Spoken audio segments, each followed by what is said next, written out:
You're watching UnrealEntGaming. This is Gohan from Dragon Ball Z. You want to see me turn Super Saiyan? Or should I take it to the next level? I'm also the narrator, too. Next time on Dragon Ball Z, make sure and smash subscribe to UnrealEntGaming.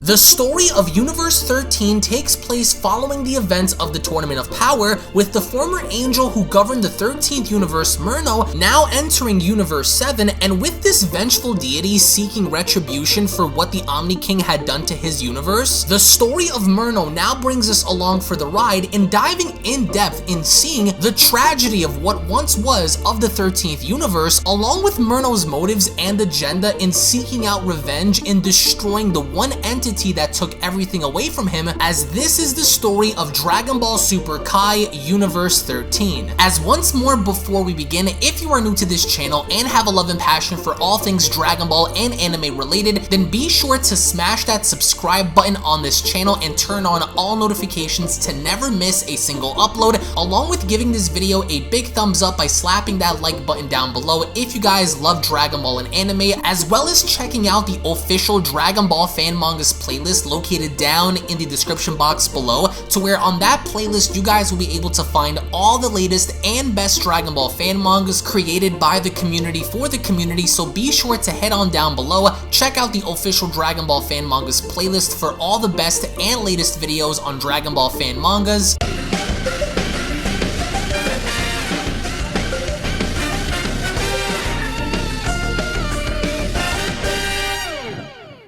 As we kick off the story of the Beyond Dragon Ball Super Kai Universe 13 manga chapter special Deep Within Outer Space, the narration opens up by letting us know a few days after the Tournament of Power. And as we observe a planet be completely obliterated by an individual up in space, we only then observe how it's Frieza who is destroying planets out of pure rage, as he went along to comment, curse them all, I will never stop until each and every one of them die. First, it was the Destroyer Beerus, then it was the Saiyans, and now it's others like Jiren. I am Lord Frieza, yet I've been reduced to taking a backseat to mortals unworthy of my power. I'll show them all who I am, as Frieza has memories of the events that followed during the Tournament of Power, with rivals like Vegeta and Goku, along with individuals like Jiren, who had now surpassed Frieza so far along in power that he seemingly enough is falling behind, as Frieza goes on to comment, perhaps if I go back to training, I will start by killing the gods, then those pathetic Saiyan monkeys along with Jiren, and then finally the Omni Kings. Maybe this time I'll train for an entire year straight. As out of nowhere, a voice then goes on to tell Frieza, what wonderful weather we're having out here, aren't we? It's almost as if someone is having a really bad day and couldn't wait to get it all out of their system. And as Frieza slowly then turns around, he is met by an unknown individual that's standing before him, as he went along to then tell Frieza, you know, I couldn't help but overhear your plan on destroying the gods along with the Omni Kings. I'll be the first to tell you that despite your best efforts, you will never be able to accomplish such a goal. And with Merno continuing, he only went along to then tell Frieza, with a power such as this, it would only guarantee your destruction. Such a task would require far more power in order to make sure that nobody survives. Which you wouldn't, though I must say, I sense a great hatred within you, such a power that is raw and untapped. Though your blood boils with rage and hatred, it will still not be enough to finish what very few have already tried in the past. It's best if you quit while you're ahead. And with Frieza then getting irritated, he went along to ask, and you are? As this individual goes on to respond, a being above you. As he then continues, and as such, I don't need to answer to you. With Frieza having to respond, interesting. Tell me, how are you able to survive out here in space? As the individual goes on to tell Frieza, I could do more than just simply survive in space. Things that you can't. Outside of us being able to roam the void, we have nothing in common. I am only here because you are making too much noise, so I figured I'd see what's going on. And as Frieza asks, is that so? He then continues, well, allow me to show you the noise I was making, as Frieza wastes little time in blasting this individual down with a death beam. With the shot then having to actually make contact, Frieza had then asserted the idea that he had completely destroyed this individual, as he went along to comment, so much for being someone above the mighty Lord Free, until out of nowhere, this individual surprises Frieza by then asking, what was that supposed to be? Mighty Lord Frieza, as we then observe how this individual steps out of a portal and then telling Frieza, you seem a little confused. Let me then enlighten you as to why you're hopeless. I am an angel. And as Frieza asks, what? An angel? We only then go back to Beerus's planet, where assumingly Goku and Vegeta have been training with Whis, and with something having to catch all three of their attentions, they momentarily stop their training as Goku went along to comment, whoa, did you guys just feel that? As Vegeta went along to comment, I did too. One of them feels like Frieza, and the other, I can't make of it. As Whis comments, this key, could it be? As Goku comments, whoever this is, I'm afraid not even I can do much to defeat them. Their key is just out of this world, but how did it appear and why now? As Vegeta comments, grr, this is crazy. This could be a new enemy, Kakarot. And with Goku not wasting any time, he then went along to comment, I'm going out there to check it out. Whoever it may be is still there. I gotta go. And with Whis overhearing this, he only then goes on to tell Goku, hold on. You can't breathe in space, Goku. Therefore, I will be going with you to check it out. I will keep you protected while finding the cause of this disturbance. So with Whis getting behind Goku and agreeing to go with him, he only then went along to comment, I have a bad feeling about this, Whis. Alright, let's go. And with Vegeta asking, wait a second, I'm coming along as well, Whis then went along to tell him, you will not, Vegeta. In case something happens, we need you. As Goku only then ends up using instant transmission and going deep within outer space, he only then went along to comment, I think this was the spot where I felt the power surge. As only then they both observe how this mysterious angel literally has Frieza pinned on a pile of rocks in space. As he then notices that other individuals are there, he quickly turns around and telling them, well, I wasn't expecting to find you living in the 7th. It's been far too long, Whis, as this angel wastes little time in completely destroying whatever was left of Frieza in space. With Whis and Goku having to observe this, they are absolutely stunned as to what they have just witnessed, as Goku went along to ask, wait a minute, you know Whis? Who are you? And why did you kill Frieza? What's your deal around here? We've never felt your energy in this universe before. As Merno went along to then tell them, it's been far too long actually, Whis. You haven't changed much since the last time we met. I can also see that you're still as giving as you always were. Tell me something. Is the Grand Priest still in command? It's very interesting to see how he simply stands around and takes orders from a pair of delusional children. As Goku went along to question, hold on, you're an angel? That explains everything. As Merno then continues, indeed I am. The strongest of the angels, in fact.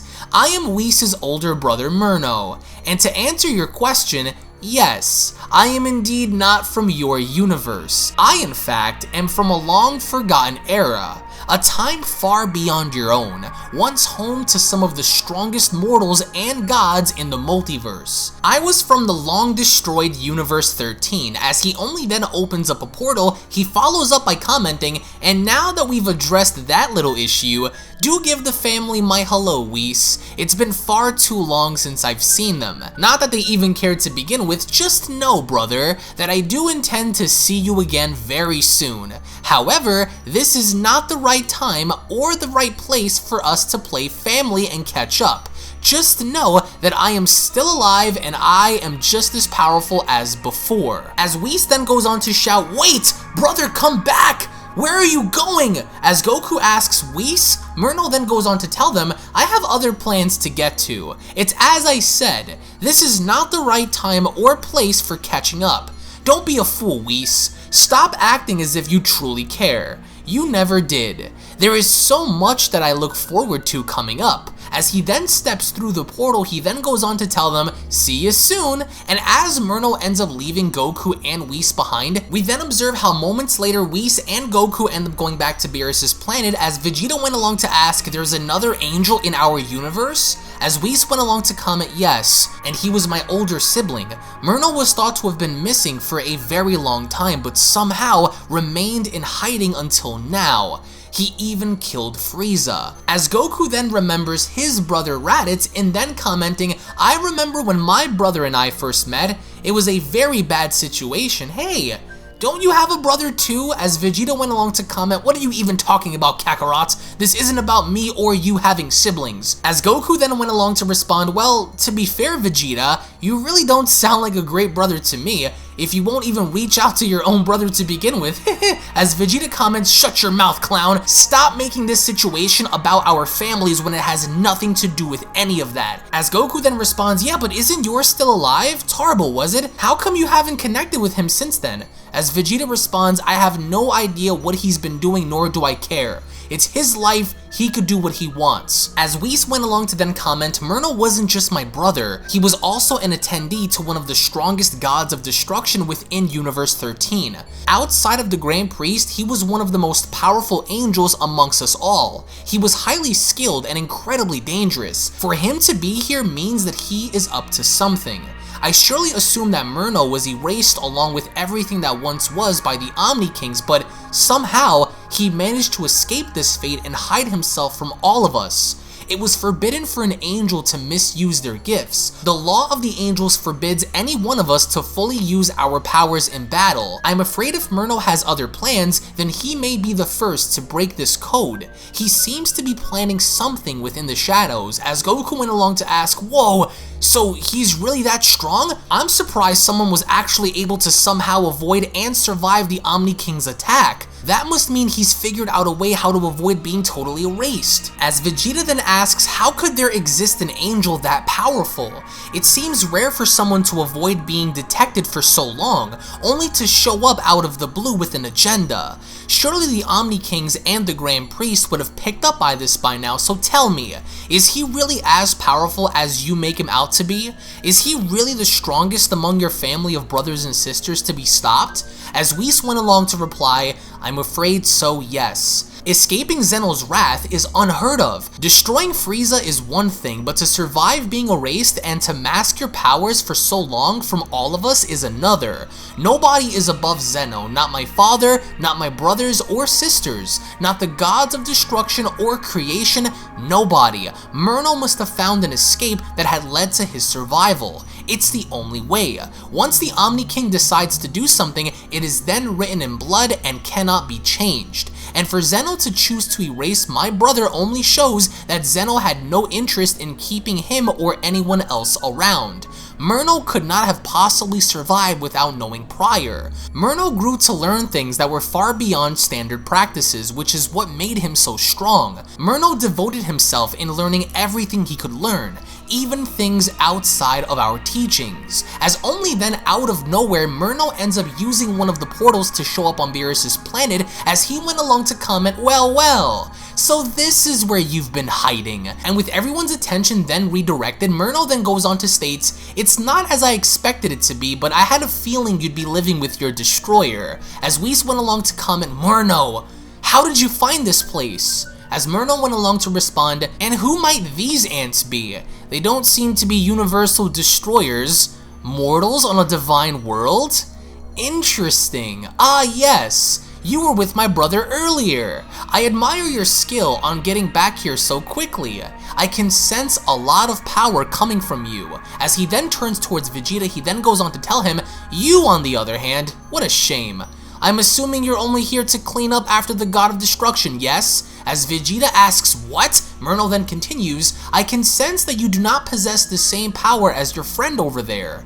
You are a complete and utter waste." And this gets Vegeta angry because he then went along to comment, "How dare you? Why does that matter? You don't even know who I am or what I could do. I'm just as powerful as Kakarot is." As Merno went along to reply, "You need to relax, mortal. As a matter of fact, this is exactly why I am now here with you all." As Goku then asks, "What exactly do you want from us?" As Merno then continues, continues, "The reason why I am here is very simple.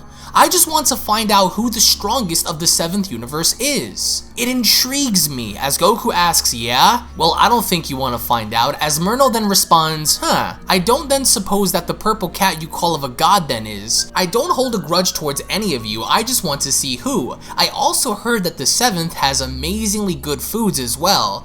Another reason I'm here," as Goku flat out goes on to tell him, "I don't buy it. What exactly is your end goal here? You're hiding something," as Merno then went along to respond, "All but a game, mortal. I want to learn more about this universe and why it's still here, given its low mortal ranking. It must house many secrets." Because for whatever reason, Merno wants to find out which fighter is the strongest of the 7th universe, as he only then goes on to ask, "So which one of you ants would like to show me your true power?" I understand this comes as a sudden surprise, but I would really greatly enjoy seeing what my brother has taught you. As Whis tries to intervene, he went along to then tell Merno, "I will not allow you to break our code nor kill these mortals, Merno." As Merno then responds, "I never thought you would have such a soft spot for these mortals now, Whis. I would advise that you step away. And here I was happy to see you again, Whis. If you won't move, then you will be moved. Try me. I am curious about your universe. Mine was ripped away, but that doesn't mean that I am not curious on what others have hidden within them. This is the beginning of the game. This is my enlightenment. I want your mortals to show me the powers they possess, if any at all. I must learn of what they can do in this realm." As Goku went along to reply, "Be that as it may, I have no issue in fighting you, even if you are an angel." As Merno goes on to reply, "Even though I am much more superior than you, you accept? Interesting. But why? This confidence of yours intrigues me greatly. What gain will you have if you choose to fight against me? Surely you can't win, so why try?" As Goku responds, "Let's get something straight. I don't want to fight you, but if you came here to cause trouble, then you leave me no other choice." As Merno goes on to tell him, "Mortals who aren't fearful of gods? This is rather interesting to me, yet you lack the motivation to engage against me, unless there is a good enough reason. You wish to only fight if forced, a primal mindset, but interesting nonetheless. Let's see. If there needs to be a reason for you mortals to fight me, then surely I could work something out in order to push you in doing so. But I ask for you to agree then. I could end you both in seconds, but what if you could best me? This is what makes me wonder about you, the idea of mortal strength, even if it means nothing. And how about you, creature?" As he points to Vegeta, "would you also fight? Surely you'd say no, correct?" As Vegeta went along to reply, "I'd smash your face into the ground, angel or not." As Merno replies, "Perfect. So then you both agree to show me the depths of your true powers then? I must say, you don't stand a chance in winning, but I admire your passion for battle. Now let's start with you, Goku. I wonder what it would take to get you angry enough to fight me. What will it take to push you?" As he then opens up a portal next to him, he then goes on to comment, "Ah yes, I know exactly what will push you into fighting me at your best. Let's see." As he only then goes on ahead to pull out Goku's granddaughter Pan from the portal, Goku is absolutely shocked. As Merno then continues, "There we are. I believe this is your granddaughter, mortal? Isn't she adorable? It truly would be a shame if something very bad were to suddenly happen to her, right?" As Goku cries out, "Let her go, Merno!" Pan doesn't have a clue on what the heck is going on. She's crying out, "Dada," she's being held up in the air, and with Goku concerned, Merno then went along to tell him, "Relax, mortal. I simply wanted to show you a very small example of my power and the things I can do. I searched your feelings and knew what would anger you. I can do things that mortals like you could only dream of. Power that cannot be rivaled or matched. I could do many things outside of this, Goku, including ending the life of everyone I choose within the blink of an eye. Destroyed and sent into the afterlife without warning, including this child I hold. Listen to me, Goku. If you don't show me the depths of your true power, then I will erase everything. Everyone you love would be gone, saving you for last, of course, so you may watch them all suffer. Now the choice is yours. What will you do? Will you choose to engage me at your best, or will you sit back and watch your entire world burn before your eyes? And as Pam begins to cry, Merno gets very irritated and having to comment, "What's this? Disgusting creature, enough of this." As he places her back through the portal, he only then continues, "I don't know what I'm doing with this thing here anyway. Away. Now, do you see?" With Goku angry, he then went along to tell Merno, "How dare you put your hands on the ones I love? You should be careful of what you wish for." As Merno then went along to respond, "Oh please, your meaningless threats mean nothing to me unless you truly plan to back them up. I've seen tougher before, so I doubt that you will even be of any real threat to me. You can stand up there all you want and talk, but I'd much rather you take action.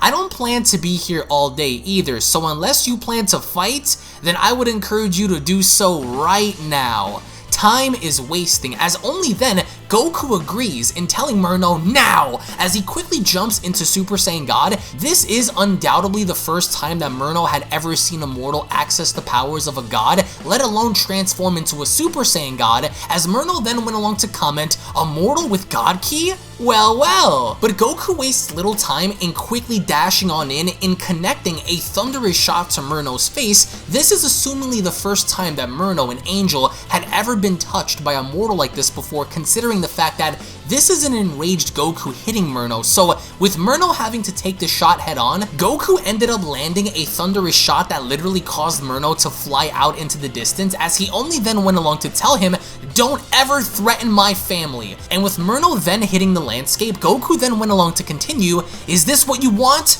Bring it on." As Whis tries to intervene, he only then goes on to tell Goku, "No, Goku, this must not continue." As only then when Goku looks up, he went along to say to himself, "What the? How did he end up all the way over there when I was just looking at him in front of me?" And with Merno standing there so casually, he then went along to tell Goku, "I mean, really? What was that supposed to be? And here I was expecting so much more from you that it didn't even sting." As Vegeta went along to comment, "Kakarot's attack was nothing to him. It's almost as if we're just rookies to him. This is bad. Even with Mastered Super Saiyan Blue, Kakarot's punch had no effect on him. He's toying with us, which means he's hiding a lot of power, which also means we're in trouble." And with Merno looking down, he only then went along to tell Goku, "I'll give you another chance to show me more of your hidden power. I'm very excited to see what the future holds for you and I.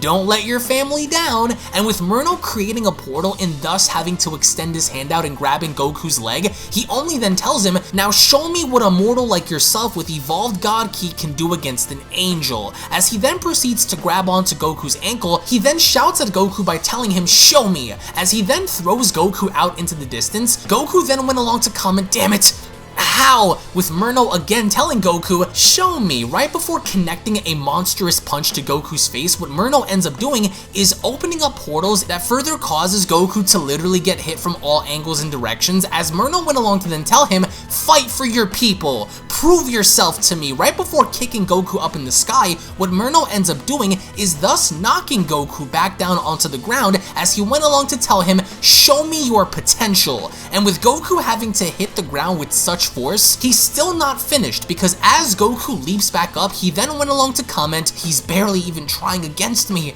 and I already feel like there's nothing I can really do to stop him." And with Goku having to then be shown meeting Merno eye to eye in the sky, Merno then went along to tell him, "You seem to be struggling to catch your breath. Don't tell me that this is all you have in the tank. What a shame. Ants will always be ants. Never anything more than bugs." And with Vegeta observing, he went along to say to himself, "I can't believe how badly Kakarot is struggling to hold his own against him.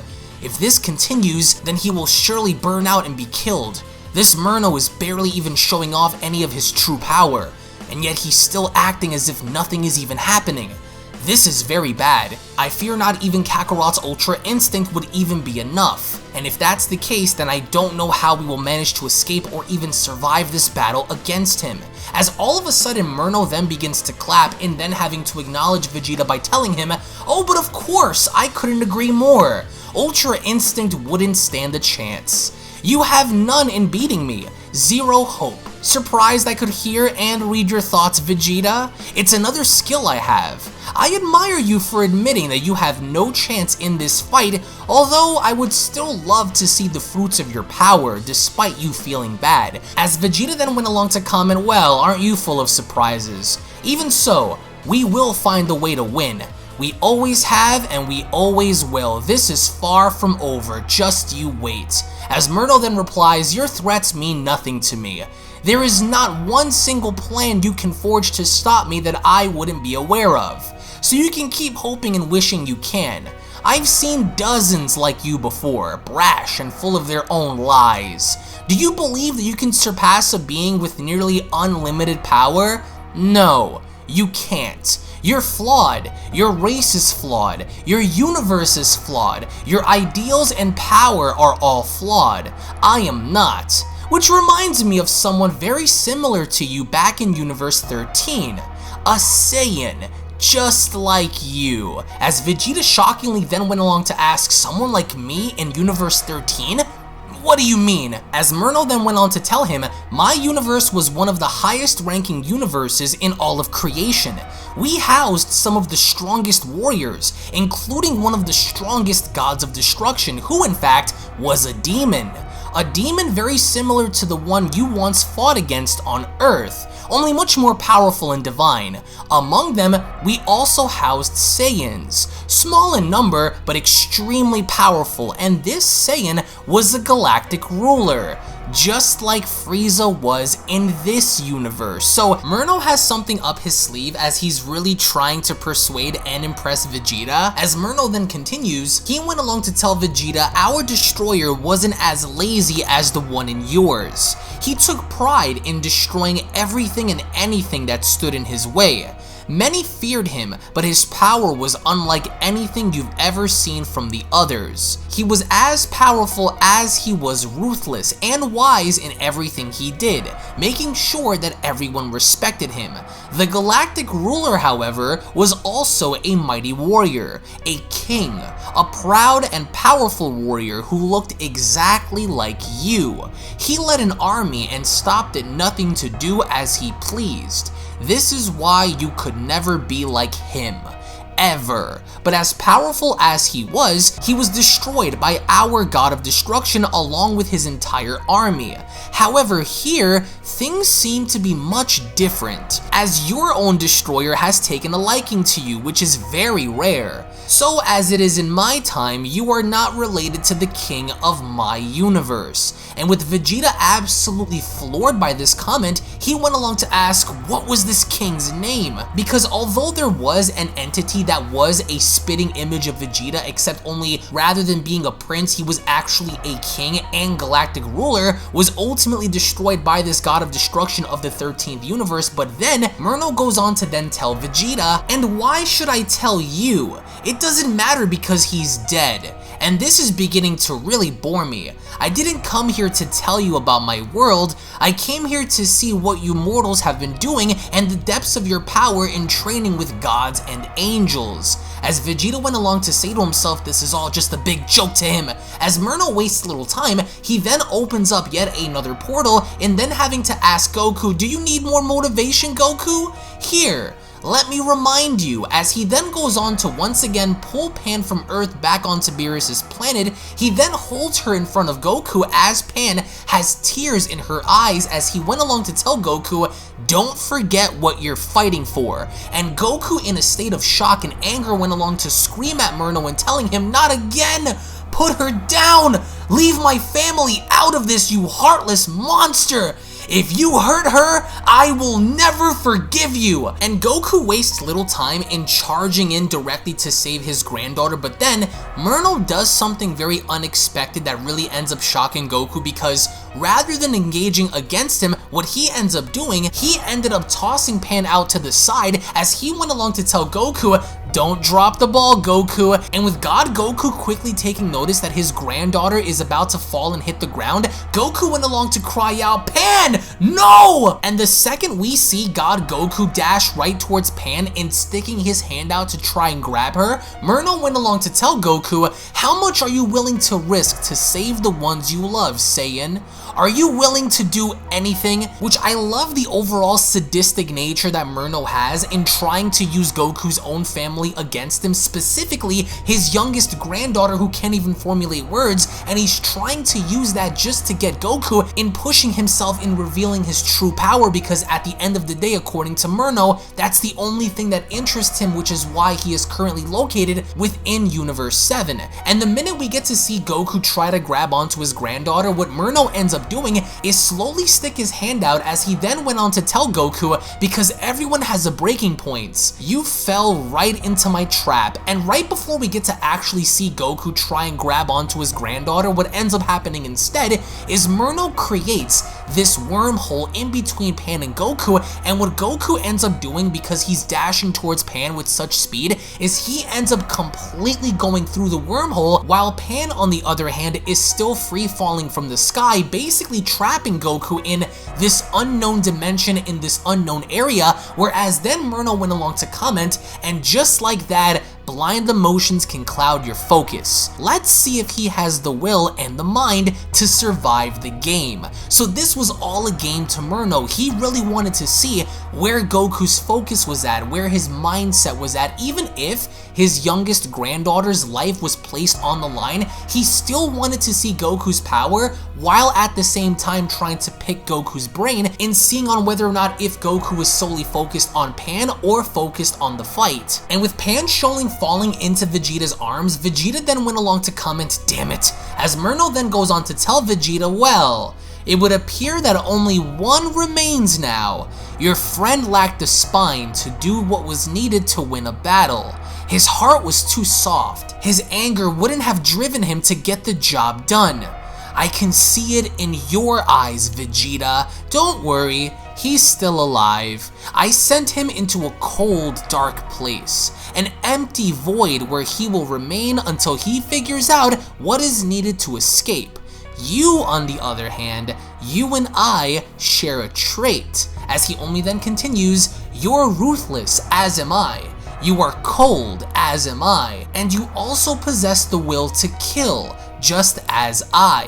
Goku lacks the will to kill, but rather spare his enemies, and this is why you are the perfect rival to me. We're alike.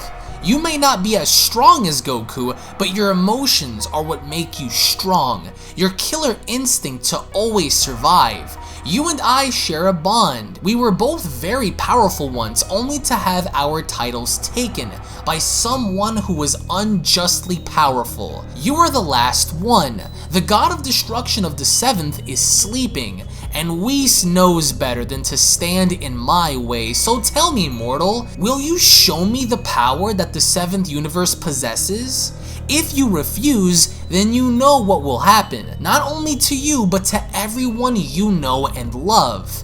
I hope you know what you're in for," as Merno of course is giving Vegeta the ultimatum that of course if he doesn't continue, then everyone that Vegeta knows and holds dear to him will in fact pay the ultimate price. But Merno also confirms that Goku was just simply too soft to get the job done, as of course he went along to search his feelings and understand that Goku never had that killer instinct mentality, but more or less a selfless mentality in looking after others rather than kill them, as only then out of nowhere a voice goes on to tell Merno, "And I hope you know what you're in for." As Merno then quickly turns around startled, he went along to comment, "That voice." As only then the Grand Priest is shown having to finally arrive on Beerus's planet, as the Grand Priest went along to tell Merno, "It's been far too long." As Merno replies, "Great Father, I'm sure you must be very pleased to see that I have survived. I am doing well, no need to ask in case you were. I still see that you are yourself," basically being very condescending in the fact that he's also being extremely sarcastic, as the Grand Priest went along to reply, "Your very existence is unacceptable. You were thought to have been erased along with Universe 13 after violating the code of the angels, along with dealing with mortals," as Merno replies, "What I choose to do is not your problem. Just know that you left me for dead. You sentenced me to death over a stupid code that limits us from using our true gifts. And just so you know, I don't care who you are. I don't answer to anyone. I am free to choose as I want. You and the other gods and angels turned your backs on me when Zeno took everything from us. Yet you stood there and watched. I will not let you get away. So it would appear that Merno also has a very deep vendetta that goes against the Omni King, that goes against his father, that goes against the other gods of destruction and angels for not doing anything to interfere in Zeno having to erase the other 6 previously destroyed universes. And Merno holds this grudge in the idea that the Grand Priest is also someone to hold responsible, in the idea that Merno could have thought that maybe the Grand Priest were to have some leeway in further preventing Merno and his universe from getting destroyed. As Vegeta chimes in while holding Pan, he went along to tell Merno, I'm not sure if you're absolutely crazy or incredibly stupid, but either way, what you are doing is not a good idea. You're only going to get yourself killed if you continue down this path. Just stop now. As Merno replies, you still haven't figured it out yet, have you? I don't care what any of you have to say. As he then creates yet another wormhole behind him, he went along to tell everyone, this isn't over. It was a nice reunion, father and brother, but it's best to resume the game at another time. Until then, as only seconds later, Merno completely vanishes. As Whis approaches the Grand Priest, he goes on to apologize by telling him, Father, I am so sorry that I did not do anything to stop him. I did not want to break our code. As the Grand Priest responds, I understand. Unless I give the order, you or your siblings will not use your full power. I did not see this coming. He had remained in hiding for generations. Fear not, Whis. He will be found. As Vegeta then went along to comment, he said he came here only to find the strongest in this universe, saying that it was all a part of his game, to learn more. Kakarot battled against him, but he sent him into an unknown location, where he said it's void of life, cold and empty. He's still alive. As the Grand Priest responds, of course it would be his plan. Indeed, he is my son, and an angel that should not be here. He is a very smart and powerful warrior. As for Goku, I do believe I know where he may be. As Vegeta went along to ask, so then, how do we stop him? He was able to counter everything Kakarot was doing with ease. He can read our minds and knows what to expect. Our powers are nowhere near an angel, so then what would be the point if we are powerless to even touch him? He seems to have a hidden plan that he wants to complete. As the Grand Priest responds, as powerful as he may be, there is still a way, but you will need Goku in order to be able to stop him from further destroying your world. As to where he may be, I think I have an idea as to where he may be, as later on Goku is shown inside of this void. As he went along to comment, whoa, where am I? The air here feels heavy, and I can't feel anyone or anything around me. This isn't over, Merno.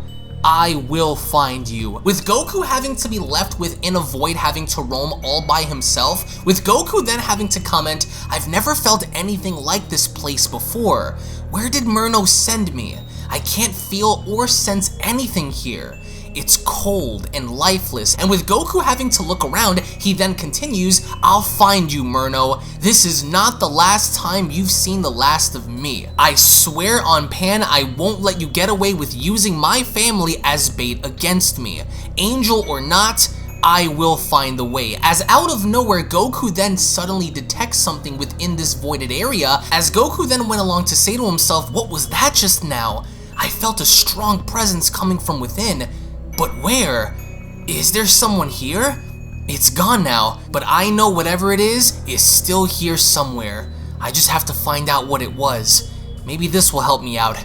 I just need to lock onto it. As Goku tries to use instant transmission within this voided area, it would appear that Goku's having such a hard time in locking onto this person, as only then he's trying to use instant transmission, but alas, nothing is working. As Goku went along to comment, darn, I can't sense anything here. As out of nowhere, Goku then bumps into an individual that eerily enough seems to resemble and have the exact body shape of the Omni King. As Goku then went along to comment, hey, wait, who is that? Was that the energy that just appeared? He looks very familiar for some odd reason. As this mysterious individual then goes on to tell Goku, well, now this is an unexpected surprise. I haven't seen a mortal in billions of years. As we go back to Beerus's planet, we then get to see how Vegeta is further discussing the matters of Merno with Whis and the Grand Priest, as Vegeta went along to comment, wait, what? With Vegeta then having to ask the angels, you're telling me not to involve myself with Merno any further? Why? Surely you're not afraid that I will suffer the same fate as Kakarot has, so why should I back down from his challenge? Because it would appear that the angels are trying to reassure and tell Vegeta to not engage himself against Merno any further, as the Grand Priest then tells Vegeta, we angels will rectify this entire situation ourselves. He wants to use you as a pawn to see where his power stands as a warm-up. It is not your duty, nor the duty of Goku to stop him, as the Grand Priest continues, and as such, we do not need you or anyone else to be further involved in the matters against Merno. He is as deceiving as he is powerful. As Whis chimes in, he also goes on to tell Vegeta, and please leave the situation with Goku-san to us as well. We will find and bring him back to this realm shortly. If Merno wanted Goku-san dead, he would have done so on the spot. As Whis then continues, this is a very dangerous situation. I will inform the other angels after I have returned you and Pan back to Earth. We will go and handle this, and that's exactly what the angels end up doing, because back on Earth we get to see how Gohan and Videl are desperately trying to find their daughter, as Gohan went along to ask, wait, what do you mean she's gone? You're saying that Panchan just vanished? As Videl tells him, yes, she was here for a second, and the next, she's just gone. Because both Gohan and Videl are completely uninformed as to what is going on within the universe right now, especially with this rogue angel having to arrive and further use their own daughter as bait to trigger Goku in using more of his full power. So, the Grand Priest and Whis are further reassuring Vegeta that he must stay away from the situation involving Merno as much as he could, because number one, it's not his issue, and number two, Merno supposedly will be dealt with by the angels, as of course this is a matter pertaining them and not the mortals. As only then we get to see how Vegeta finally comes knocking on Gohan's door, as he went along to tell him, open the door. And with Gohan hearing this, he went along to state, wait a second, that sounds like Vegeta, and that other key that's with him, could that be? And the second we see Gohan open the door, we see how Vegeta greets Gohan and Videl by telling them, I believe this belongs to you. And I'm not going to lie, there's something about Vegeta cradling and holding Pan and giving her back to Gohan and Videl that really goes to show how far along his character has grown ever since the events of Dragon Ball Z, when he first came with Nappa, destroying everything, rampaging all throughout Earth, rampaging all throughout planet Namek. So to see this, I think, is a very cool thing, because only then Gohan went along to comment, Pan, thank goodness she's safe. Thank you, Vegeta. But how did she end up with you? As Gohan then continues, she was playing with her toys and the next minute she was just gone. So did you have anything to do with that? It's not like her to just vanish like that out of nowhere, so thank you. But Vegeta's reaction is very silent. There's no emotion, there's no expression of gratitude nor concern. Vegeta is just quiet. As Gohan then went along to ask, Vegeta? What exactly happened? As Vegeta then turns his back as if he were about to leave, Gohan then went along to tell him, hey, wait a second, Vegeta. What happened to my dad? I don't sense his power anymore. As Vegeta goes along to tell Gohan, listen to me very carefully, Gohan. Get ready to fight at any moment's notice. Do what you must, but when we call for you, then just know that we need you. Get back into fighting shape as soon as possible. I will explain the rest to you after. And with Vegeta taking off, Gohan went along to comment, wait, don't tell me it's another tournament, because Gohan doesn't know. He thinks that it's going to be another tournament of destroyers, or perhaps maybe another tournament of power, but it's not. And as Vegeta finally gets back home to Capsule Corp, Bulma then went along to greet Vegeta by telling him, oh hey Vegeta, welcome back! You have a guest waiting on you. He says that he met you a few hours ago and is really excited to see you again. He seems very nice, and kinda looks like Whis. And with Vegeta floored, he went along to comment a few hours ago, and looks like Whis. Wait, Bulma, where did you see this person? Did he leave, or is he here? As out of the blue, in Vegeta's backyard, Merno is shown sitting there with a cup of tea, so casually greeting Vegeta and telling him, good afternoon, Vegeta. I'm actually right here. Surprised to see me? And surprised Vegeta is, because then we get to see how Bulma, Vegeta, and Merno are having a conversation outside as Merno went along to comment, "Haha, you have balls for a woman, Bulma. I have never met a mortal who slapped a god of destruction and lived to tell the tale. How amazing! As expected from the wife of the Saiyan Prince, you are the only mortal who does not fear the powers of a destroyer.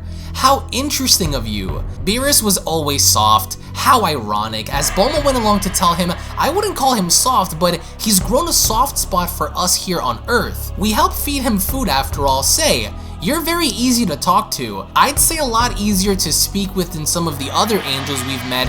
Whis is nice and all, but he's just always busy, you know? You should come visit more often and find out how good our food is here. It is some of the best in the entire universe. So while Merno is so casually creating conversation with Bulma and Bulma with Merno, Vegeta is sitting there and saying to himself, what is he up to? As Merno then went along to tell Bulma, of course! Say Bulma, could I have some of that amazing stuff you had mentioned before? I want to try more sweets. As Bulma then went along to tell Merno, alright, just give me a minute and I'll have one prepared for you. It'll only take a few, so just feel free to enjoy yourself. And Vegeta is the only one in this situation that knows that Merno is just simply deceiving her, as he then went along to tell Merno, Merno, you lying bastard! What are you doing here on Earth? I know you didn't come here for a cookout, so spill it. Why are you here out of all places? There's nothing here for you, so don't try and hide the truth. As Merno so casually sips his tea, he then went along to tell Vegeta, oh, shut your face, Vegeta. It's not that serious. I was curious about what kind of lifestyle you had here on Earth. I wanted to know where you and Goku come from and what you fight to protect. I can see why now. Families, food, peace, this place has it all. You have a very lovely wife, Saiyan. In fact, it also reminds me of my wife back in Universe 13, or what was of it. Shame, isn't it? Now let's get back to business then, shall we? There is something I wanted to ask you, Vegeta. Listen closely, as back within this void, Goku is shown talking to this mysterious individual as Goku went along to tell him, hey, who the heck are you? And what is this place?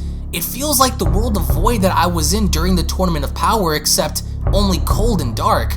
I didn't think after coming here that there would be anyone else here, but you showed up, so who are you? As this mysterious individual goes on to tell Goku, before asking another person for their name, you should offer yours up for introduction first. Now let's start over, as Goku then confusingly goes on to respond, hi, I'm Goku, and who are you, sir? As this individual tells him, and for a regular human to enter this place is not common. Mortals could not have the power to enter this realm on their own. Not even the gods of destruction nor the angels come here very often. So why you? I can sense a great power within you, along with a great rage. You had just gone through something that led you here, didn't you? That would explain it. You didn't come here on your own. You were sent here by someone, haven't you, Goku? And with the conversation continuing, this individual tells Goku, so now I see the truth. You're from another dimension, the 7th dimension, and it looks as if you also possess the powers of a god as well. Your mind is clouded with a lot of worry and fear, not for yourself, but for others. Vegeta and Pan, is it? Well, fear not, because they are not in harm's way. They seem to be alive in your time. Vegeta has safely returned Pan to Gohan's place, in case you're wondering. He was brought back to Earth by the Grand Priest following your encounter with the Fallen One, Merno. Just like Pan-chan and Vegeta, Merno is also alive and remains in Universe 7. And with Goku overhearing this, he went along to ask, Vegeta did? Wait, does that mean that he was also able to beat Merno for him to just get Pan back? Or did something else happen while I've been gone? What's happening? As this person tells Goku, it appears Vegeta did not fight the angel Merno, at least not yet. Even if he did, he would have failed, just as you have, so it's not like that. This is a part of Merno's game. You and Vegeta could never win. At least not like this you can't. This game that Merno plays involves more than you understand. This isn't going to be a walk in the park for a mortal like you. However, there is always a way. Relax yourself. I can sense that you are very hungry. So how about we relax while having a bite to eat? There I will explain the situation, that way you can better understand why you stood no chance against the angel in your current form. In the meantime, it's been a very long time since I had guests. What would you like to eat, Goku? As Goku's baffled, he went along to tell the mysterious... And with Goku baffled, he went along to respond, so we can't win like this? Well, that sucks. I didn't know it was going to be that hard. I mean, I knew, but I just didn't know that much about it. And wait, eat? But there's nothing around for us to snack on and eat. I don't see any food. As this mysterious individual then tells Goku, oh, you're still naive. You can't only rely on what you see. Just because something isn't there and you can't see it does not mean it's not real. This is your first mistake, Goku, because there is nothing now does not mean nothing will be later. Anything is possible, just like power. One can always grow stronger despite doubting themselves and evolving further and becoming the best they could be. As he then continues by sticking his hand out, he went along to state, I want you to remember something that your God failed to tell you. Before destruction comes creation. As this individual just manages to pop out a bunch of food out of nowhere, he then went along to ask Goku, still doubting me, Goku? Now let's eat. And with Goku absolutely shocked, he went along to comment, how did he just do that? It was like magic. What's going on? As we go back to Capsule Corp, we get to see how Merno is waiting for Bulma's food as he went along to comment, your wife sure is slow, Vegeta. I can't wait any longer. As out of nowhere, Merno creates another wormhole in sticking his hand through, he went along to then tell Vegeta, would you look at that, just in time. Wouldn't you say? It's almost like I knew. As he then pulls this sweet delicious dish out of this portal, he then went along to comment, now this is what I'm talking about. So Merno's simply having some fun while Vegeta is really trying to figure out what this dude is up to. As Merno is then shown snacking, he then went along to comment, how amazingly delicious. The cold, sweet textures. I love it all. I haven't had something this good since Universe 13.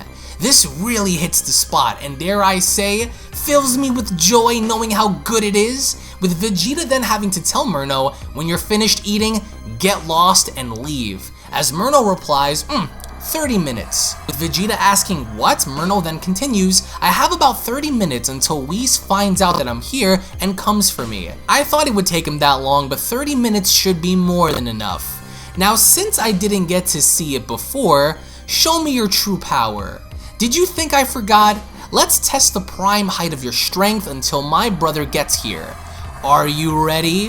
With Vegeta having to get up and telling Merno, you bastard, I'm not going to fight you here. We would destroy the entire city if we do, so forget it.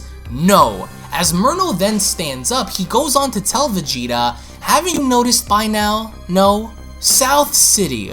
It seems to be a fairly large metropolis on this planet, wouldn't you say?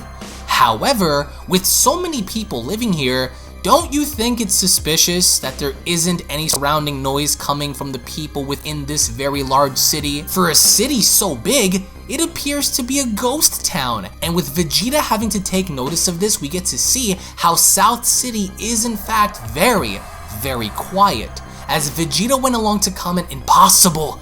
What happened to all of the people? What did you do? As Merno pops up behind Vegeta, he then went along to tell him, and boom. Do I have your attention now, Vegeta? Now let's begin. With Merno having sinister intentions in really wanting to push Vegeta, and with one simple push, we see how Merno was able to send Vegeta flying through multiple buildings in the city itself. As Merno gets into fighting position, he went along to ask, do I have your attention now, Vegeta? Now where did the people of this great city along with your lovely wife Bulma-chan vanish to, you ask? Do you think they're still alive? If they are, do you think you can save them? And with Vegeta shown standing through the rubble, he went along to respond, coming here was one thing, but to snuff the lives of innocent people who did nothing to you along with my wife is something you will painfully regret. I don't think you know who you're talking to here, Angel, but if it's the strongest warrior you're after, then look no further. And I love this idea that Merno did something to Bulma, he did something to Trunks, he did something to Bulla, he did something to the people of this city, in reminding Vegeta, hey, if you want to fight, this is the perfect place to do so, because it would appear that nobody's going to be getting in our way because there's simply nobody in the city left. So what happened to all the people? As only then Vegeta continues, even if you're stronger than me, that doesn't change the fact that I will smash you into pieces. I will show you the power you've long been searching for, Merno. And Vegeta wastes little time as he then transforms into Super Saiyan Blue, with Merno then further having to acknowledge this by stating, Super Saiyan Blue right from the start? This is a letdown, but go ahead and try. So Merno is not concerned with the powers of Super Saiyan Blue. If anything else, he seems to be a lot more disappointed than excited, but then he went along to tell Vegeta, you won't win. As he quickly removes his robe, he then continues, well, since you're turning it up, then I will too. I hope you know that everything is riding on your strength to best me in order to see your wife and kids again. If you fail, then you will be held responsible for their deaths. So just like Merno did with Pan in further having to use Pan as bait to get Goku to use his full power, that's exactly what Merno is doing now with Vegeta in further having to remind him, hey, if you fail, it's on you. If you fail, then your family is going to be destroyed, along with everyone else from the city, despite where he may have taken them until then. Vegeta charges right in as he went along to tell Merno, you leave my family out of this, you bastard. And the second we see Vegeta swinging, Merno immediately steps out of the way, and then having to tell Vegeta, you're egregiously slow, Vegeta. You can't hurt me if you can't hit me. And that's exactly what Vegeta is trying to do, in further proceeding to throw kicks and punches, but he seems to be missing every shot that he throws. As Merno then continues, if this is the best you can do, then I am not impressed. This is sad, and further taunting Super Saiyan Blue until then, we then get to see how Merno steps aside and then telling Vegeta, remember what's on the line, Vegeta, and further having to poke Vegeta by reminding him that his family's life is on the line. And with Vegeta again charging right back in, he went along to tell Merno, I'm going to break your face, Merno, but then Merno uses one of his portals to elbow Vegeta in the face as he's charging towards him and telling Vegeta, how, when you're not even paying attention, mortal? Trash. As he then continues to use these portals against Vegeta, he goes on to remind him, you're making this way too easy for me, Vegeta. You don't stand a chance of surviving like this. Shame. Which again is the exact same technique we saw Merge Zamasu use in the Dragon Ball Super manga and what Janemba did in the Dragon Ball Z movie, in literally just standing there and throwing a few hits and knocking Vegeta around. As Merno then goes on to tell Vegeta, I see that you're struggling. That's not a surprise. I can still sense more fight left within you. So here, let's see how you handle these on for size. Remember what's on the line, mortal. Let's see how your body holds up to this. As Merno then creates more of these wormholes, he then begins to throw shot after shot, punch after punch, as it not only manages to strike Vegeta from all sides and angles, but only then Merno goes on to tell Vegeta, fight back, Saiyan. Your family is counting on you. Hit me. Show me your raw, untapped power. Show me. And with Vegeta getting angry enough to the point where Merno seems to be taking this as a joke while Vegeta is not. Vegeta is fighting for something and Merno is not. And this prompts Vegeta in getting really angry to the point where we get to see Vegeta cock his fist back as he goes on to tell Merno, I've had enough of your games. I will spill your blood for harming my family. Take this! And what Vegeta ends up doing is further using Merno's own portals against him by actually having to connect the punch through one of them, as of course this ends up sending Merno flying out in the distance, having to crash through a few buildings. And with Vegeta visibly shown tired as he's trying to catch his breath, he goes on to tell Merno, I got you. And with Merno on the ground, visibly bloody from this one strike, he not only smiles back at Vegeta, but also goes on to tell him, using my own portal against me. Impressive, Vegeta. Which, bear in mind, Merno is not even using a fraction of his power because technically he's not allowed to, but as Merno gets up, he then goes on to wipe the blood from his mouth in telling Vegeta, this is what I wanted from you.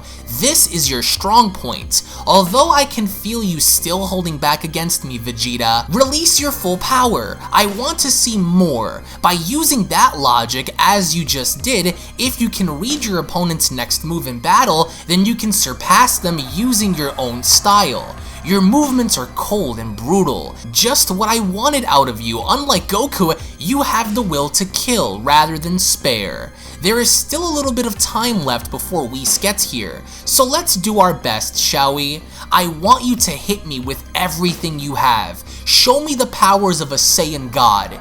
I'm ready. I always am. This is your last chance, Vegeta. And with Vegeta then visibly angry, he then goes on to raise his power even higher by then telling Merno, you want everything? So be it, Angel. If you want to feel the depths of my true power, then stay right where you are. I'm going to blow you to pieces. And I love this overall moment here because you can immediately tell that this is bothering Vegeta a lot in the fact that even though he hit Merno took that attack as if it was a mosquito bite, right? It really wasn't anything to Merno, and Merno is telling Vegeta, look, I respect you for being cold, I respect you for being brutal, but you're going to have to go all out. And according to Vegeta now, that is exactly what he plans on doing, because then as he's channeling all of this power in the form of one attack, a very familiar attack, Vegeta then proceeds in putting his hands together and charging up for the final flash as he goes on to tell Merno, don't move. And with Merno getting into fighting position, he goes on to tell Vegeta, oh, I see now, well, if it isn't the final flash, how fun. This should be really interesting. And here I thought you were tired, and further mocking Vegeta, but Vegeta then gets angry enough to the point where he goes on to say to himself, he's going to take it head on? Don't underestimate my power, Merno. As seconds later, finally, only then and there, Vegeta fires a massive final flash directly at Merno, which, keep in mind, if this is supposed to be following the events of the Tournament of Power, then obviously Vegeta had gotten way more powerful enough to where his final flash should be a lot more effective than how it was before. And with the final flash heading right towards Merno, Merno went along to state, this is too easy. Let me show you. As Merno creates a massive portal to where there, he goes on to tell Vegeta, ta-da, as the final flash literally is shown going through the portal itself as a hex to where it didn't hit Merno, but it's being sent out somewhere else. As only then Vegeta is flabbergasted as he steps back and stating, no way, what did he just do? Impossible, what am I supposed to do now? He disintegrated my final flash with ease. And with Merno so casually standing there, he went along to then ask Vegeta, that was good enough, but do you see why now you are completely hopeless, Vegeta? This isn't over. Let's continue. As only then we get to see how in fact Trunks was not taken by Merno, but instead he seems to be charging into the city where his dad is along with Goten, as Goten went along to comment, hey, wait up, Trunks! What happened? What's the rush? As both Goten and Trunks appear to be in Super Saiyan form, Trunks went along to tell Goten something very bad is happening in West City, and I feel Dad struggling with something out there. It's like the entire city just vanished, including Mom. Hurry up and let's go, Goten! As the two boys are then shown dashing towards Vegeta's direction in finding out what's going on, back with Merno, he then went along to put his hands together in telling Vegeta, since you're also curious, allow me to show you something very interesting. Don't blink or you may miss it. Are you ready? With Merno giving off such a condescending vibe in the idea that he's really toying with Vegeta because he wants to see what he could really do in battle, he only then goes on to tell Vegeta, I hope your body and mind are ready, as Vegeta went along to comment, damn you, what are you planning on doing? You aren't even taking this fight serious. What are you hiding, Merno? As Merno then begins to open up multiple portals and telling Vegeta, I just want to see your power. Now show it to me. Here we go. Remember what you're fighting for, Vegeta. As Vegeta looks around, he then goes on to comment, what is he doing? Wait a minute. Don't tell me he's... Oh no, damn him! As Merno then ends up shooting blasts that end up going right through his portals and then telling Vegeta, now let's see how you react to this, Vegeta. Show me. As all of these blasts end up coming through the portals themselves, Vegeta then went along to comment, damn, it's everywhere, I have no choice. And with Vegeta trying to deflect all of the blasts at once, the majority of the blasts actually end up connecting with Vegeta, as Vegeta is then shown flying out of the rubble and then commenting, damn him.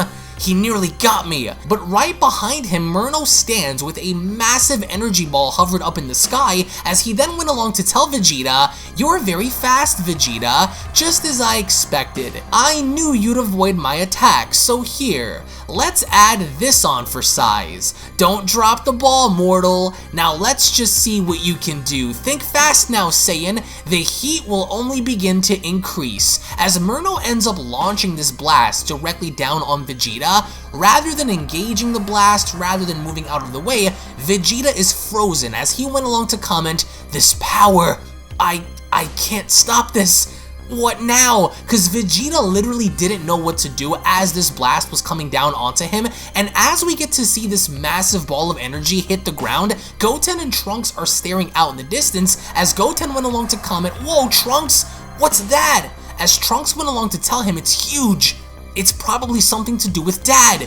"Hurry, Goten, we have to go check it out, let's go!" And as they both try their very best to make it back onto the battlefield, we get to see how Merno is overseeing this massive crater as he went along to comment, "Well, that was boring, and here I thought he had a trick or two up his sleeve." As Merno touches back down, he is then met by Vegeta, who is literally battered and destroyed in the crater as Merno goes on to tell him, "I'm baffled that you're still alive."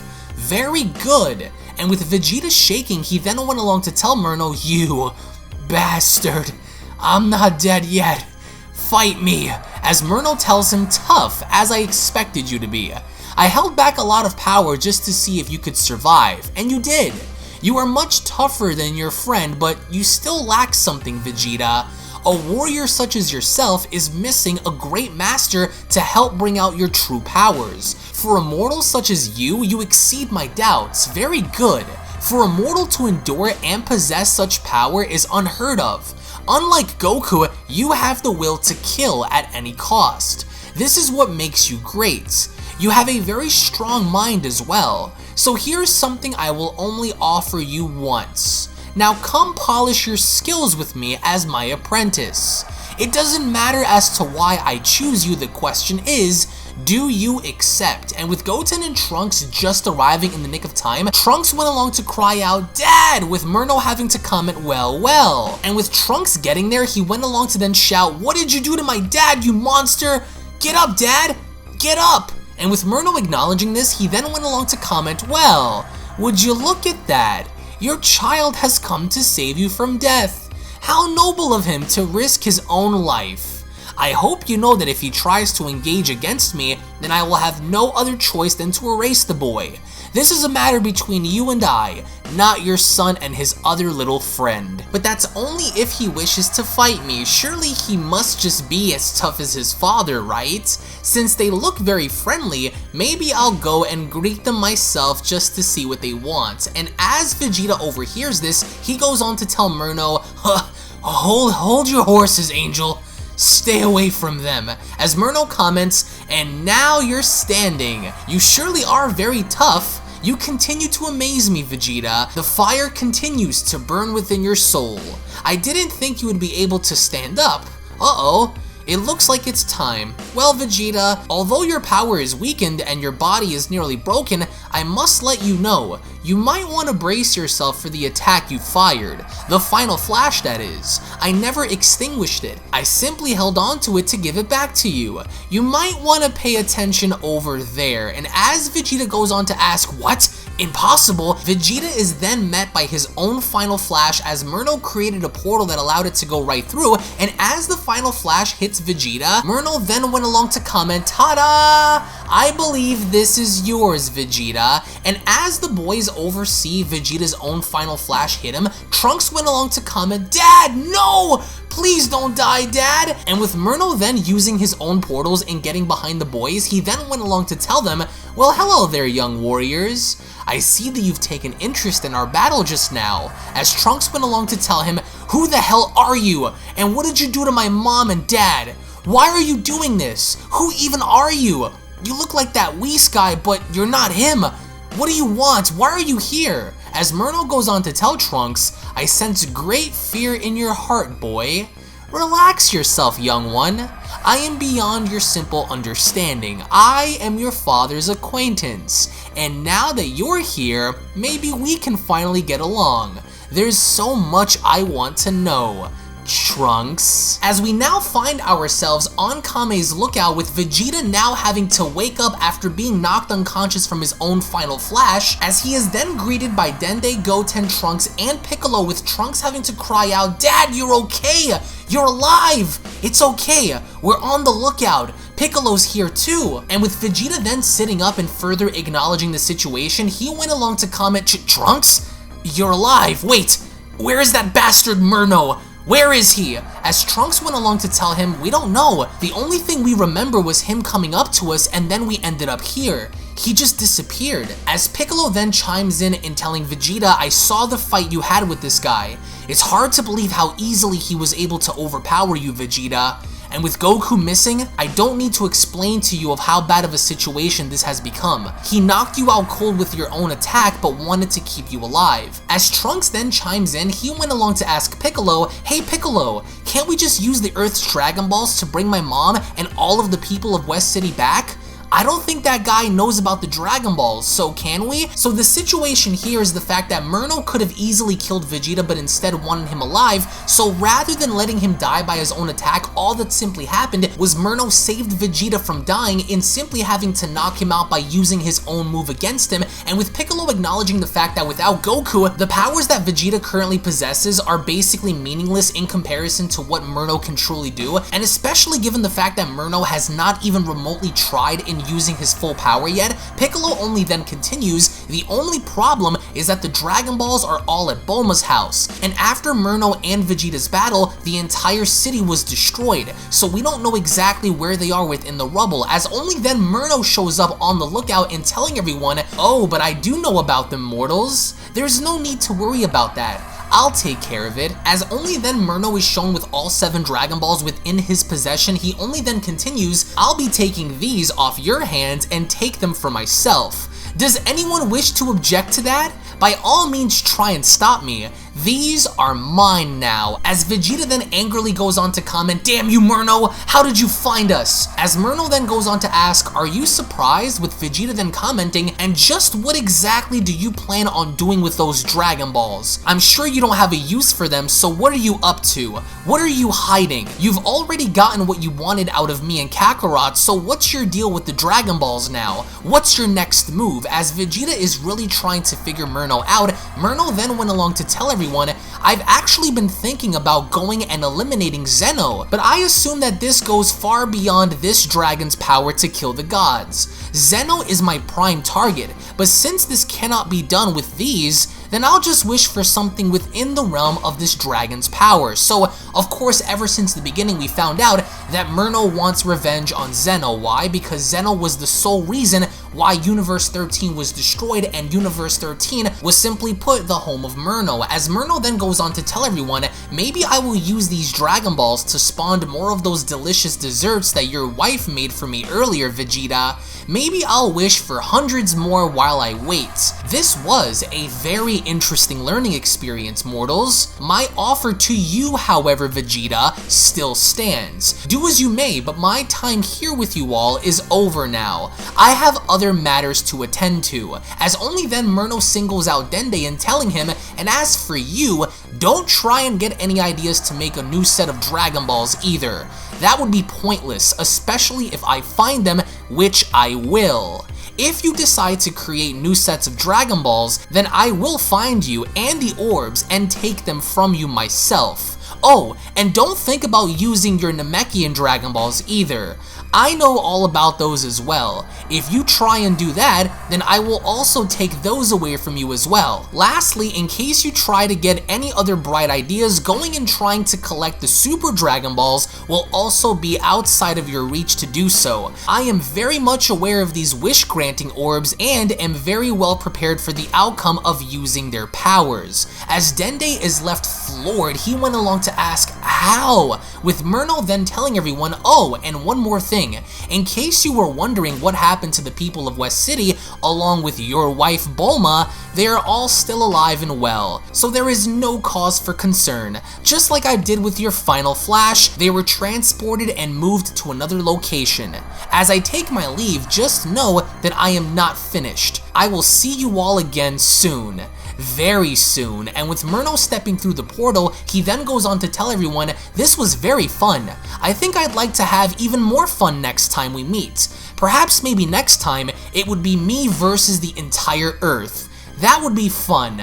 Until next time, mortals." And I love the level of condescending deceitfulness coming from Merno, because not only did he chew out Dende and letting him know, "Listen, if you make a new set of Dragon Balls, I will find you and I will find them and take them from you. If you go to Namek, I will find those Dragon Balls and also take those from you. And don't even think about trying to collect the Super Dragon Balls, because I'm going to be there to stop you as well." So our heroes then are left with no other options, as Piccolo goes on to cry out, "Damn him, what a wicked monster.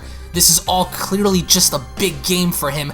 He's absolutely pure evil," as Dende then goes on to tell Piccolo, "Hey Piccolo, I think you might be wrong on him about that. This might be weird for me to say, but I really don't sense any evil coming from his soul. It's strange, but if he was pure evil, we all would have felt it. There's something different about him.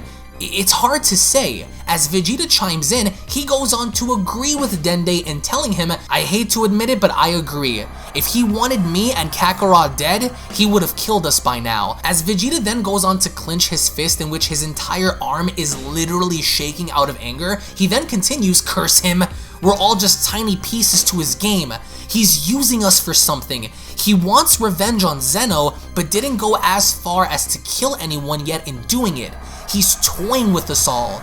We need a new plan to stop him before it's too late." So Dende and Vegeta seem to agree that Merno doesn't come off as a purely evil person, and Vegeta even admits that if Merno really wanted to, he could have killed Goku and Vegeta within a heartbeat, but chose not to. And the question to that is why? As only then we go back to Goku, who seems to be still trapped within this void, eating a ton of food. With Goku laying on the floor, assumingly what is a floor, he went on to comment, "Oh wow, I didn't know that you could eat a whole lot of everything when everything is nothing. There was so much food here. I don't think I've ever seen that much in my entire life before, but it was worth the wait. To be honest, I don't think I've eaten that much before. I'm actually really full, and that's so rare. I can't believe how good it all was, too. That was the best I've ever had. It was beyond incredible." As the little mysterious person then goes on to tell Goku, "And I've never seen a mortal eat so much so quickly before. I'm glad you liked it. Just so you know, I can create more food whenever you want me to." As Goku then goes on to reply, "I really wanted to thank you for that. It was really well needed, but I think it's time I head out of here and get back to my world now." As the mysterious stranger then goes on to tell Goku, "I'm afraid you can't leave this place. Escaping this realm cannot be done, not even by teleporting yourself by using your instant transmission. Once you enter this place, you cannot escape. So try as you would like, but you will only find that I am telling you the truth. You are stuck here, Goku. You can't leave." As panic then begins to set in, Goku goes on to ask, "Wait, are you serious?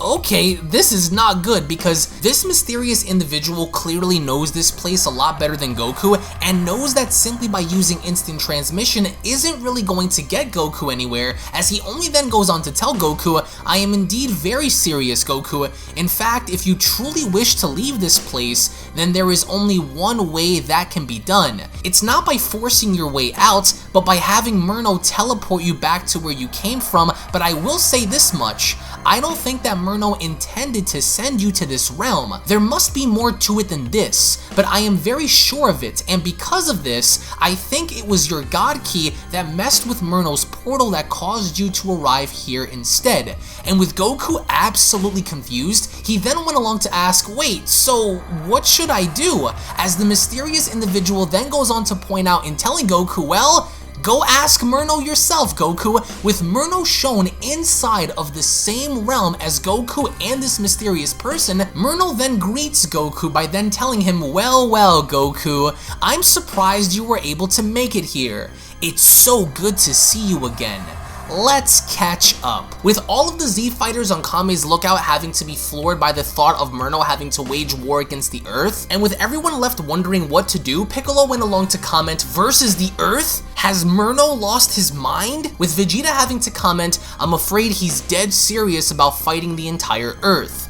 By this, he's probably going to do what he did to the people of West City and transport them all somewhere else. If he found great entertainment in myself and Kakarot, then surely he will stop at nothing to get his fun out of anyone and everyone he could before going after Zeno and the other angels. And with Goten and Trunks quickly chiming in, Trunks went along to tell his dad, "Hey dad, I know this guy is strong and all, but me and Goten have been training on and off, and we want to help out.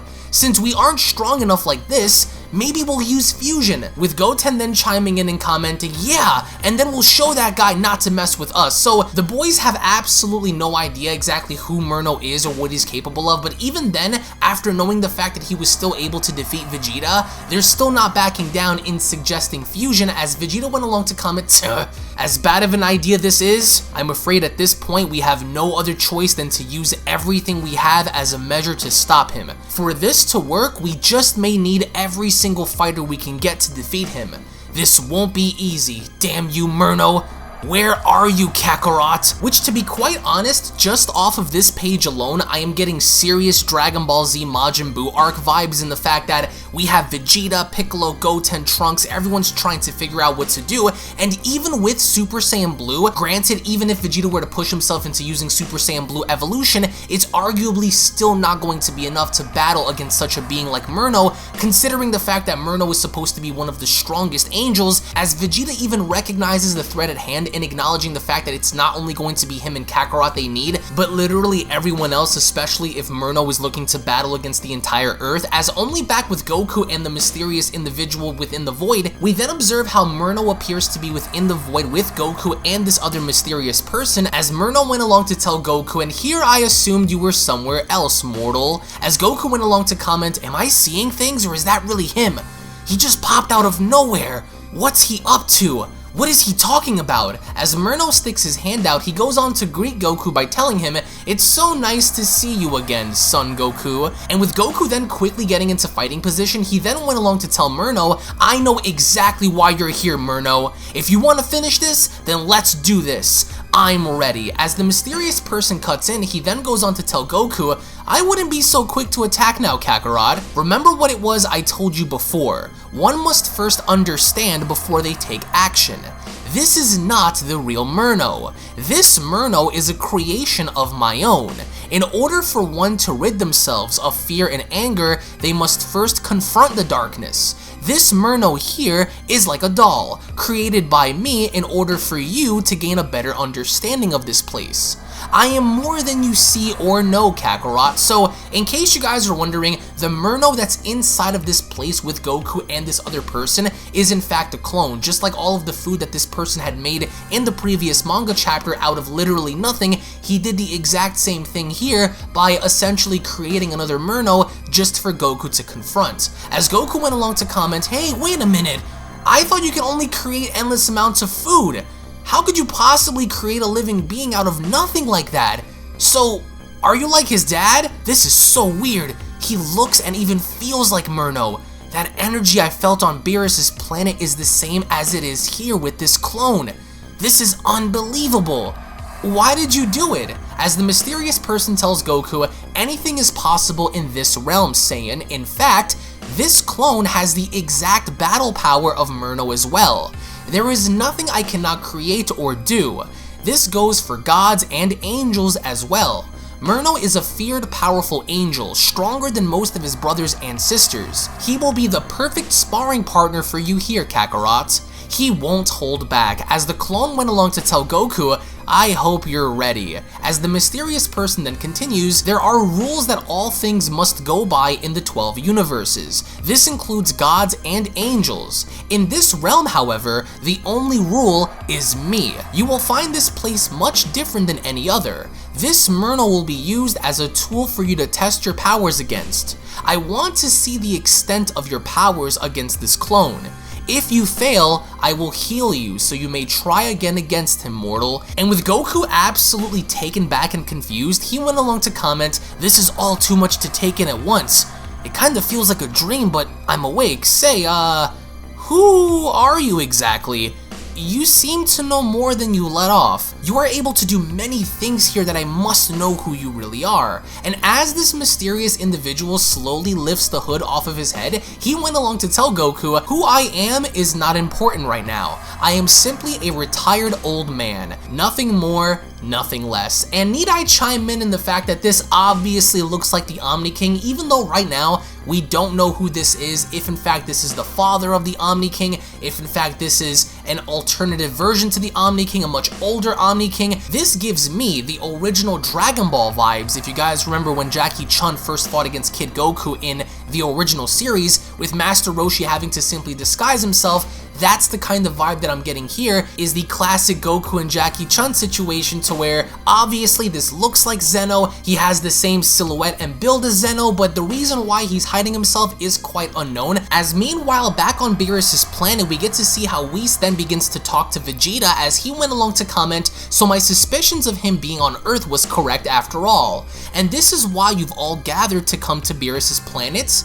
Merno threatens to wage war against the entire Earth. It's a good thing you've come, as only then we get to see Vegeta, Gohan, Krillin, Master Roshi, Tien, Yamcha, Piccolo, Android 17, Android 18, Goten, Trunks, and Majin Buu. The entire squad minus Goku is there, with Piccolo having to comment, "This is a very serious matter, Whis," with Buu having to also comment, "They all told Buu to fight, so Buu helped bring everyone here to fight Scary Angel Guy. They don't want Buu to sleep, so Buu wake up and help everyone." And I absolutely love the level of tension here in the fact that not only Vegeta understands that he needs everyone on his side to win this battle, but he also goes on to comment, "This is no longer a problem between the angels, Whis. Merno wants to fight all of us. We are no longer going to stand by and watch as creatures like Merno destroy everything we've built." So these guys all tagged along because they all want to undergo training as well by you, all of us.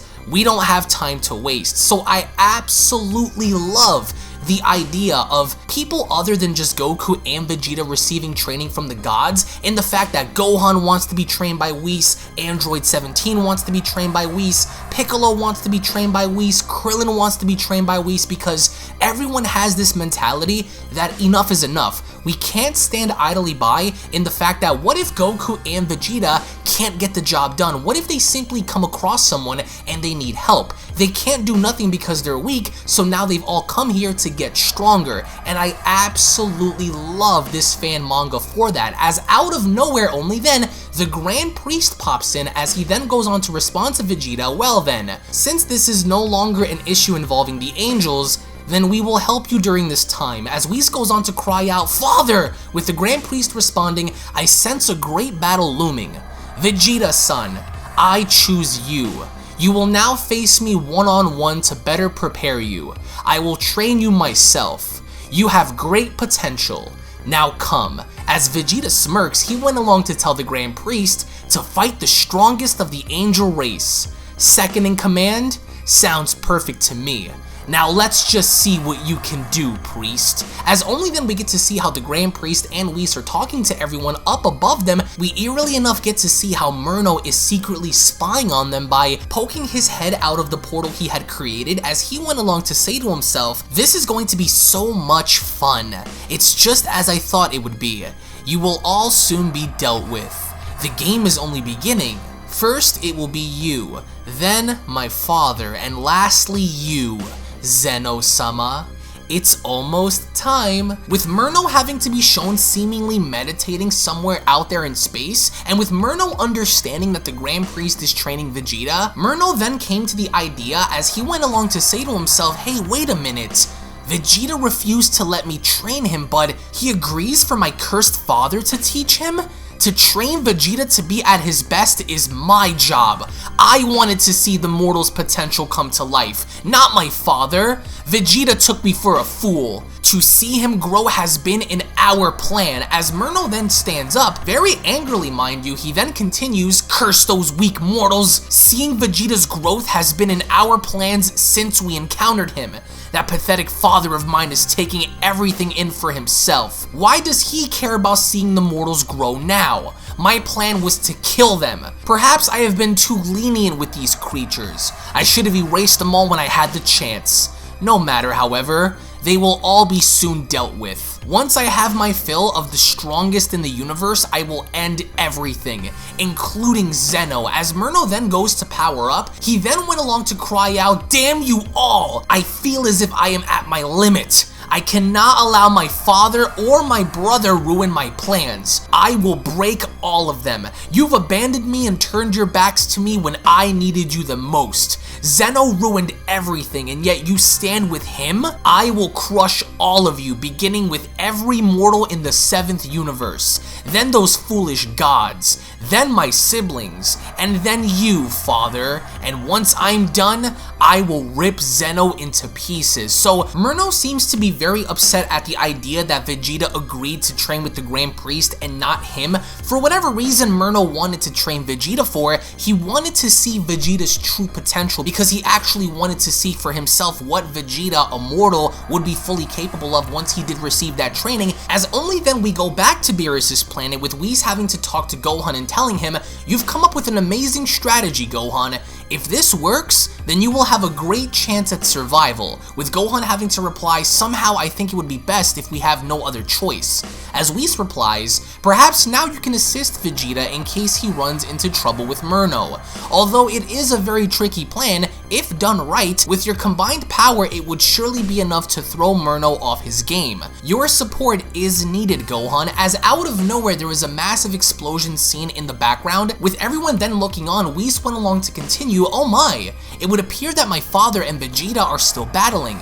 I am shocked he's still alive." As Gohan then went along to comment, "Vegeta needs all the training he could get in order to even stand a chance against this Merno guy. Your dad is incredible, Whis. I've never seen Vegeta this intense." And as we go back to Vegeta, he's literally on the ground with the Grand Priest having to stand in front of him. As Vegeta is trying to catch his breath, he went along to comment, "Don't stop. Keep pushing me. Damn you. Fight me.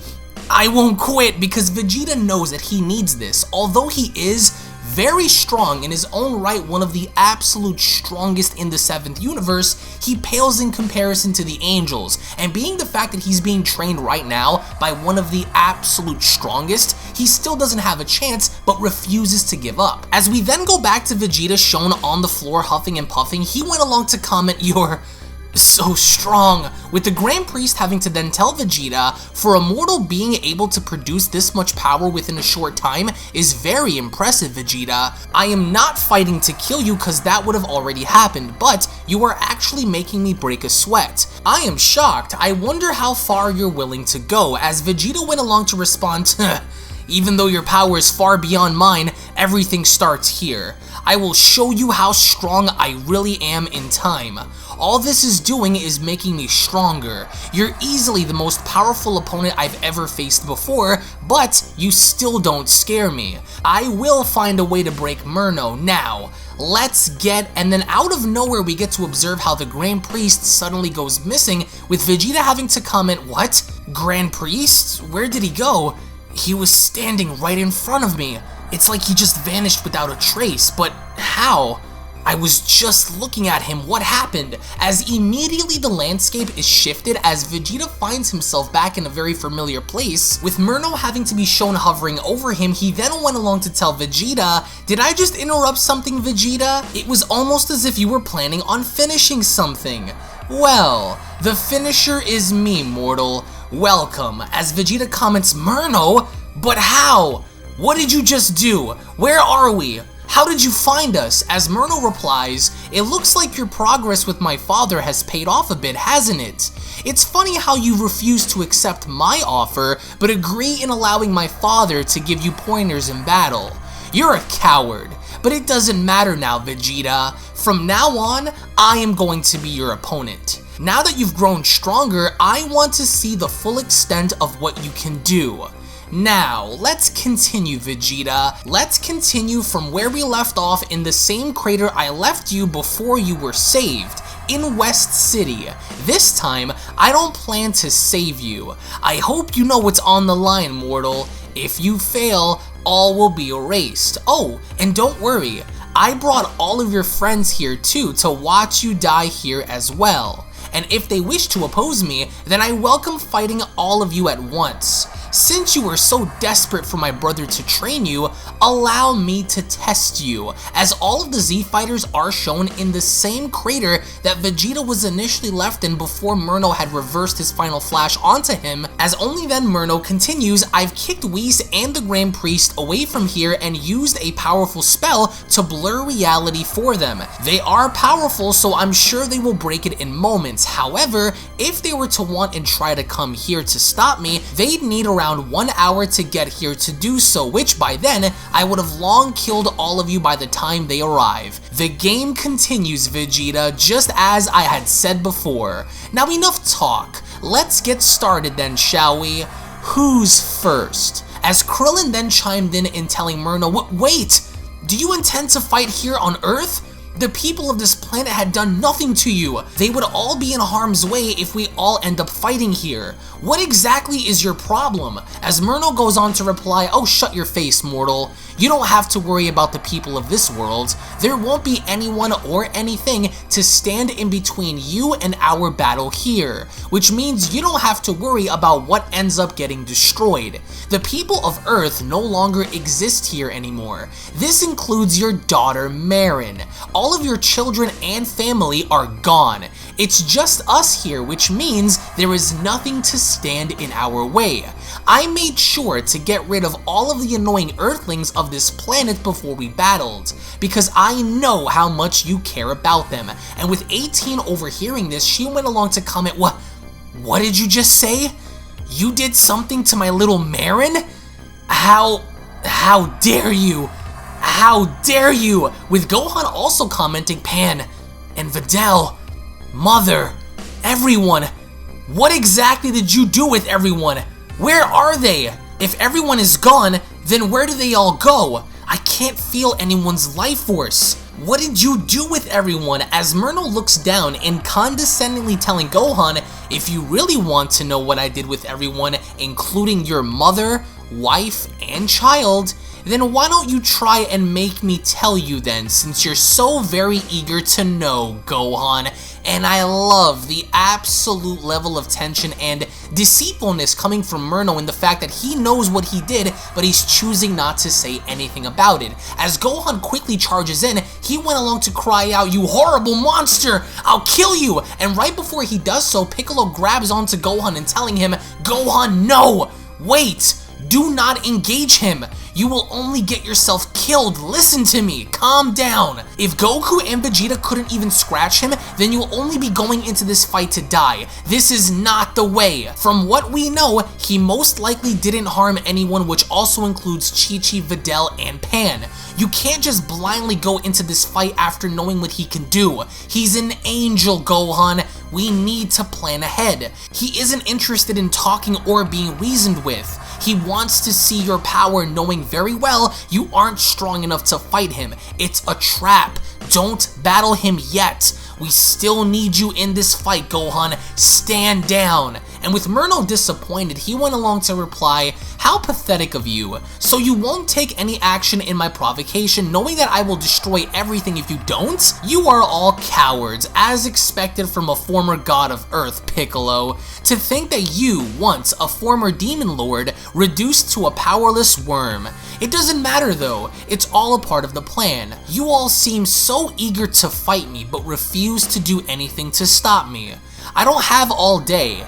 If you won't come to me, then I will easily come to you, break your bodies and erase your souls, followed by destroying all you've ever known and love. So what's it going to be, mortals? Time's ticking, and with Yamcha out of all people stepping forward, he went along to comment, I say we stop the chit-chat and teach this monster a lesson that we won't go down without a fight. Angel or not, we've been through so much together. What do you say, everyone? And with Goten and Trunks fusing into Gotenks also chimed in and commenting, I'm all ready for some action. As Roshi also steps forward, he went along to comment, it's time. Let's do what we originally planned on Beerus' planet. As he then turns to Majin Buu, Roshi then goes on to comment, this is it, Buu. We're all counting on you. It's time to do the thing we told you about. Everything is in your hands now. As Buu smiles, he went along to comment, ah yes, Buu remember old man's super secret plan. Okay, Boo do. Boo going to make sure he take care of all of you. Boo hope you're all ready. As Boo grabs onto his own stomach and yanking some boo goo out of him, he went along to then also say to himself, Boo hopes this works. Angel Man is very strong. Here goes nothing. Take this, everyone. Now you join Boo. And with Majin Buu then ripping pieces of himself and throwing it at literally everybody, it would seem that Majin Buu is doing the exact same thing he had done in Dragon Ball Z, only this time, rather than just absorbing Goten, Trunks, and Piccolo, what Majin Buu ends up doing is literally absorbing everyone. Majin Buu absorbs Tien, Yamcha, Piccolo, Android 17, Android 18, Gohan, everybody. Majin Buu literally absorbs everyone because it would appear that this was all a part of the plan. As 18 also comments, this better work. And with Majin Buu then having to chime in and commenting, we all become one now. We create Ultimate Warrior. Now come to me. We finally get to see how everyone comes to Buu as they merge together into one, creating in what seemingly is about to be an absolutely powerful warrior, without doubt, because then as Buu is transforming, we get to hear how he comments big power. And mind you, this is everyone after the events of the Tournament of Power. So this is Gohan post-TOP, Android 17 post-TOP, Piccolo post-TOP, so everyone has gotten so powerful, and to have everyone merge into one, we finally get to see how we have the rebirth of Super Buu, seemingly Ultimate Gohan absorbed, now known as Ultimate Buu. Finally, we have a new Super Buu emerge. As Merno looks down, he went along to comment, so that was your plan. You sure do know how to make it fun, but I'm not impressed. I've seen him before. His power is great now that everyone is inside of him, but it doesn't make a difference. And with Vegeta smiling, he went along to comment, now there's a face that I can remember. Not really the best impression, but it will do. His power is insanely incredible. Welcome back, Super Buu. And with Merno looking down at both Vegeta and Buu, he went along to then comment, how stupid. Well then, let's get started then, shall we? I hope you could entertain me with this new power of yours, both you, Vegeta, and Buu. It's like I said before, don't forget what's on the line. And with Ultimate Buu and Vegeta in fighting position, Vegeta went along to comment, I'll die before letting you get away with what you've done. I won't let it go your way again. Now the real fight begins. Let's go, Merno. And with our heroes not wasting any time, the first person that ends up charging in is Super Buu, as he went along to cry out, now you're mine. And as Super Buu goes on the offensive, it looks like he really can't do anything to strike and actually hit Merno, as Merno went along to comment, well. As Buu continues, Merno then goes on to tell him, you're quite the fighter, I see. If I wasn't superior to you, you just might be able to destroy me. As he quickly backs away, he then continues, but you're still worthless trash to me. However, I will admit, you are a lot better than I expected you to be.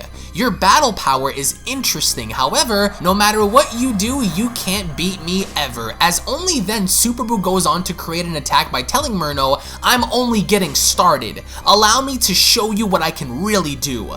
Don't move and I promise you will love what I have to offer you, Merno. Let's see you handle this one. As only then, Super Buu ends up creating miniature ghosts just as the Super Ghost Kamikaze, as he went along to tell them, go, go, go, go, go. And as the Super Ghosts are then formed, he then goes on to shout, blow him to pieces. Super Ghost Kamikaze attack. And as the ghosts come hurtling towards Merno's direction, Merno then goes on to comment, a ghost show won't do anything to increase your chances of beating me.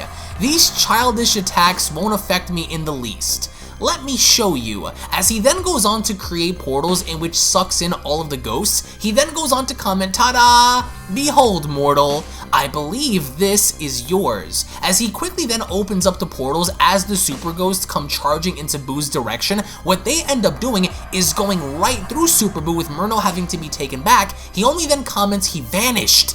Wait a minute. That's the after image technique. Those worms. And as Super Buu gets behind Merno, he only then goes on to shout, I am more than you think I am. We are one. You should pay close attention the next time you decide to run your mouth during a fight. Solar flare. And with Super Buu then blinding Merno, Merno then stumbles back and commenting, what just happened?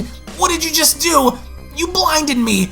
I can't see anything. My eyes. My eyes, you dirty, pathetic mortal! You tricked me! Curse you! And as Super Buu then takes the opportunity in using his horn, he then turns Merno into chocolate by telling him, you should have finished me when you had the chance. Now turn into chocolate. So Super Buu wasted no time in being able to catch Merno when he least expected it and turning him into candy. And with Vegeta baffled, he only then went along to comment, this is incredible.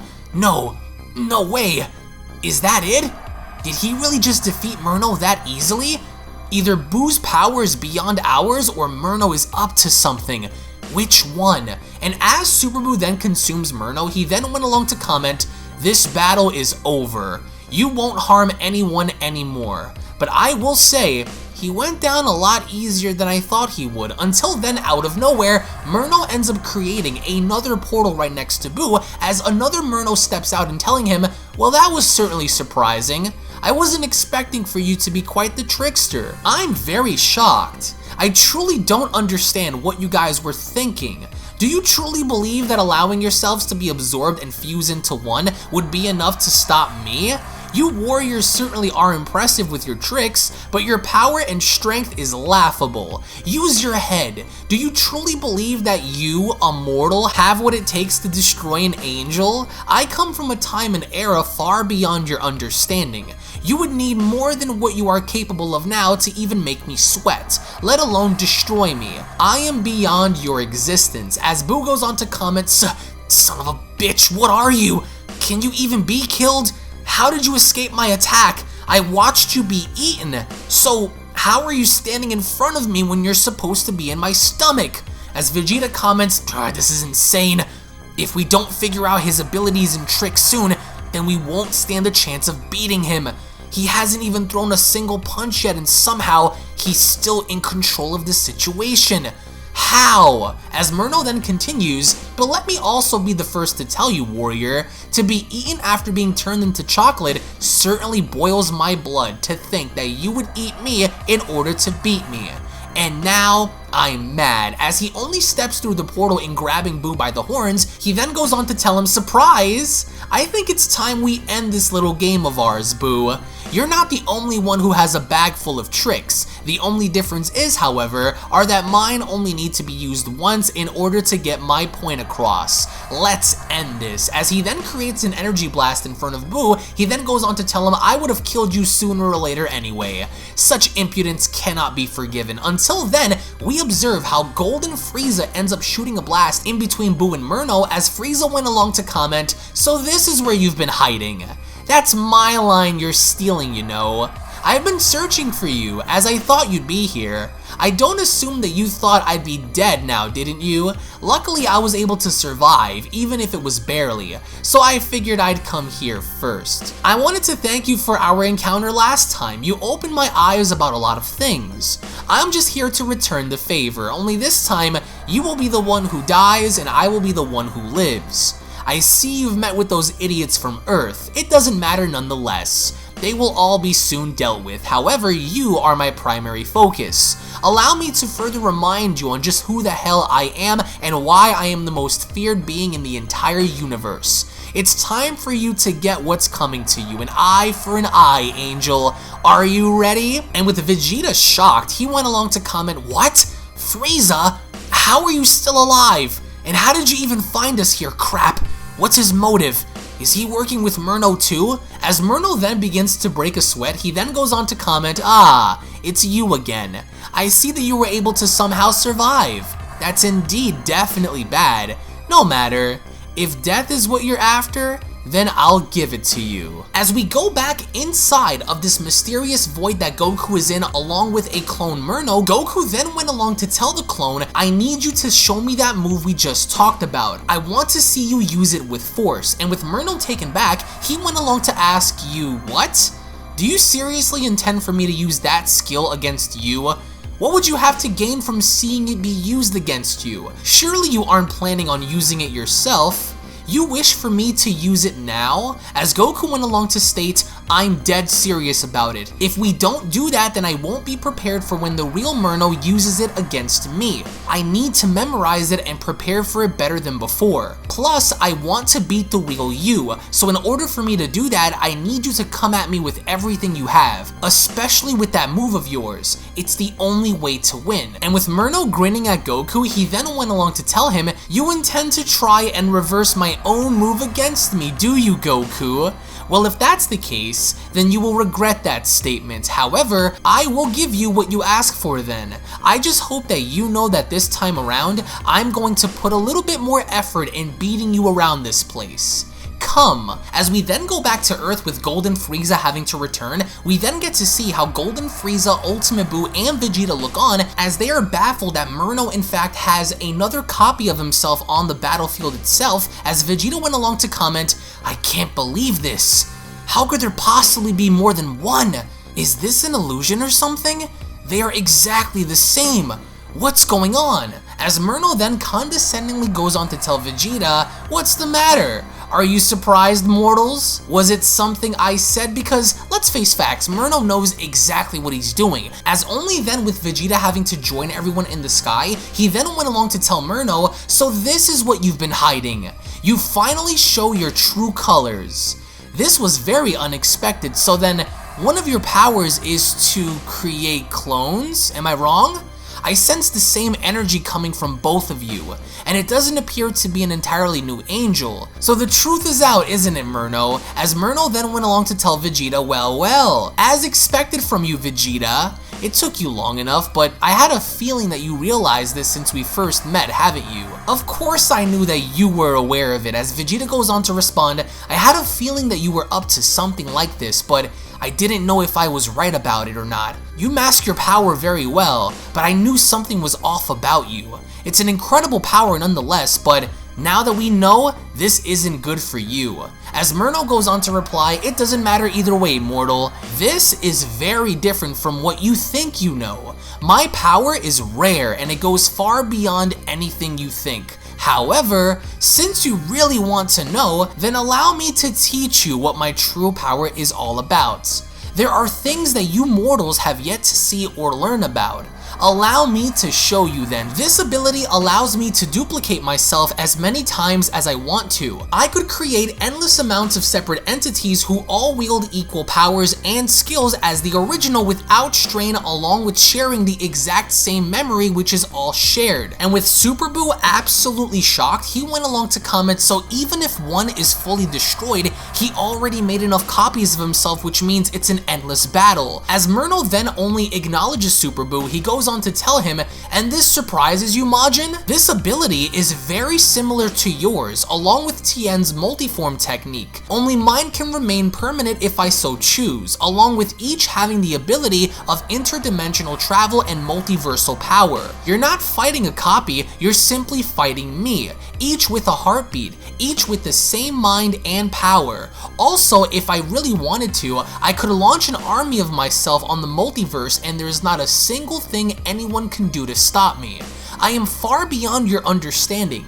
You mortals have mimicked the abilities of the gods, but have never perfected them, because you can't. It's beyond your power to do so. I gave you all hope from the very beginning, and not one of you were wise enough to resist the bait. I knew you'd bite, just as expected of you. Were you successful in eating me? No. I was able to escape without you even knowing. And it was quite simple. It was as I had said, you may have a bag of tricks up your sleeve, but so do I. If it were anyone else, you would have claimed their life by now and carried on with yourself, but I am not just anyone, creature. Allow me to enlighten you." As Merno then goes on to show off his hand, he only then continues, "Do you see this symbol on my hand? This is my crest. You may not have noticed, but this symbol previously had only 4 markings, but now it has 5. Now why is this so important, you may ask? It's because the marking proves that this entire time you were dealing with a different me, as he only then continues, alas, even though you defeated me earlier, you did not kill me. So the crest of the Merno you fought has been transferred onto the rest of us. You see, the symbol and its true power behind it is not yet complete, but that will all change. You see, the more complete the crest becomes, the stronger I become. This is also a part of the plan, so it doesn't matter what you do. Once the crest is whole, then there is nothing any being, living or dead, that can stop me. Of course, the goal is Zeno, but you will be a good enough punching bag until I get to him. And with Vegeta visibly getting angry, he then went along to comment, "So you aren't even at full power until the crest is complete? How long?" As Merno responds, "Even so, I am more than capable of destroying all of you at once, so don't get any ideas. The game is only getting more intense for you as we continue. However, in case you're wondering, there are 13 pieces needed in order for the symbol to be complete. Once that happens and I am met with Zeno, the game is over. As to how this will happen, you'll have to wait and see. Up until now, I have 8 pieces and my counterparts have 4. The goal is very close to being completed, so yes, I have been fighting all of you very differently since the very first time I saw you.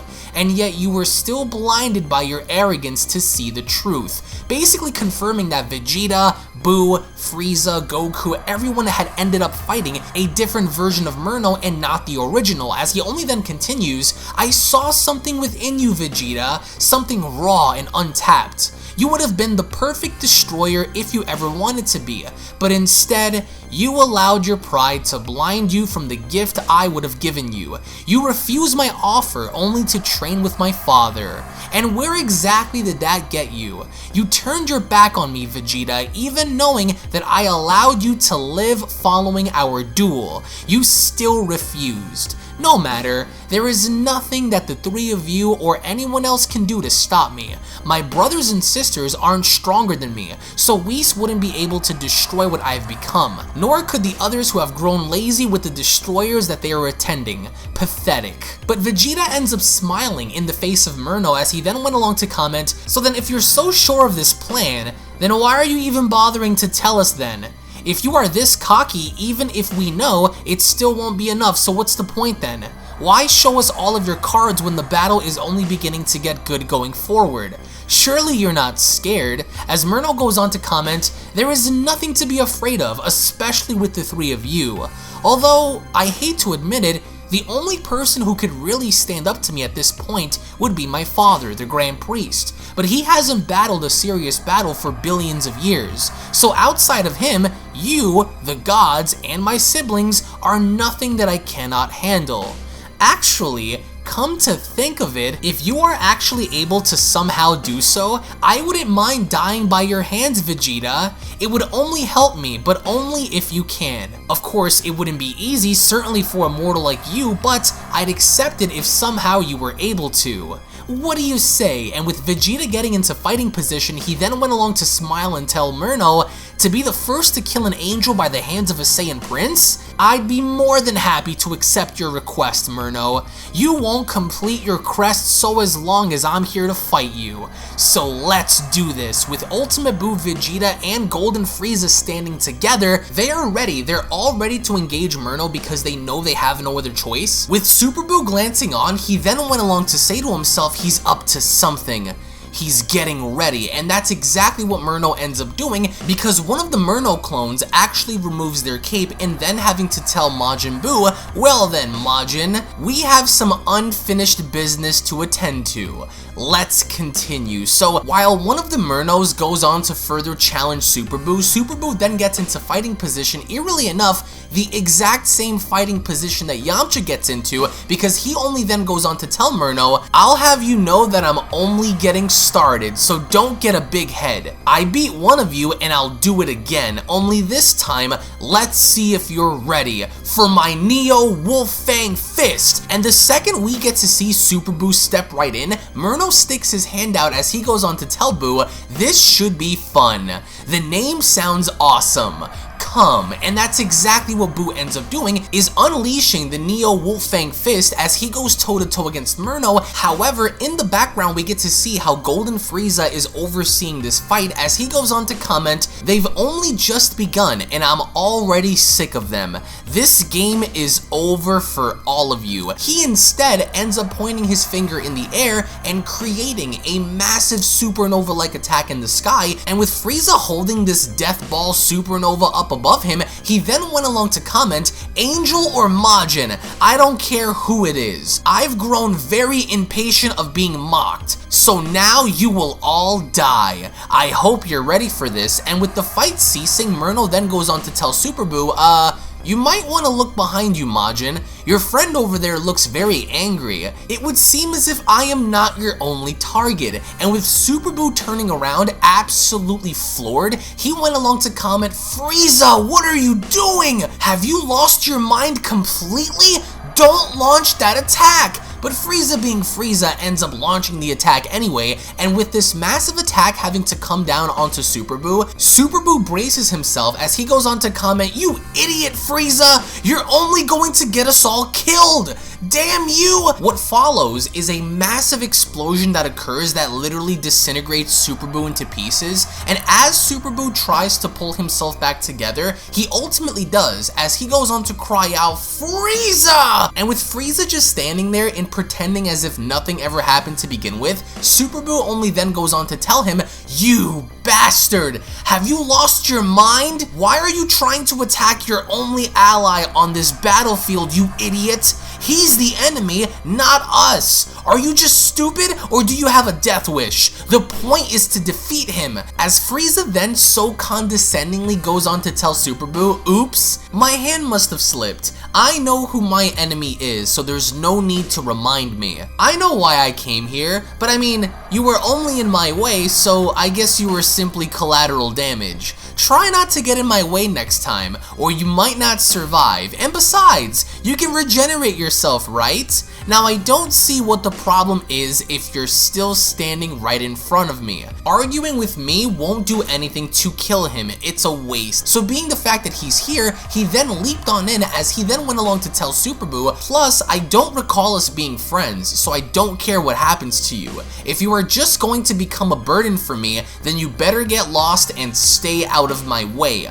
I'm not going to repeat myself again." And with Golden Frieza taking initiative and charging directly at Merno, Super Boo is infuriated as he goes on to comment, "Damn it, this fool is going to ruin everything and get us all killed." And with Golden Frieza attacking Merno, Merno is defending himself so casually as he goes on to tell Frieza, "This is becoming very repetitive to me. Wouldn't it be better if you guys all just helped each other out and fight me together as if like you did in the Tournament of Power?" And with Frieza hearing what Merno just said, he goes on to reply, "I'd rather die. I alone am more than enough to bring you down. The others won't be needed. You are not even trying and I've yet to even harm you. I am very impressed." As Merno further insinuates that Majin Buu, Frieza, Vegeta, they should all come together and fight Merno collectively just as they did during the Tournament of Power, but only then as Frieza looks up, he notices that Super Buu is actually charging up for a massive attack, and with Frieza seeing this, he went along to comment, "Hey wait,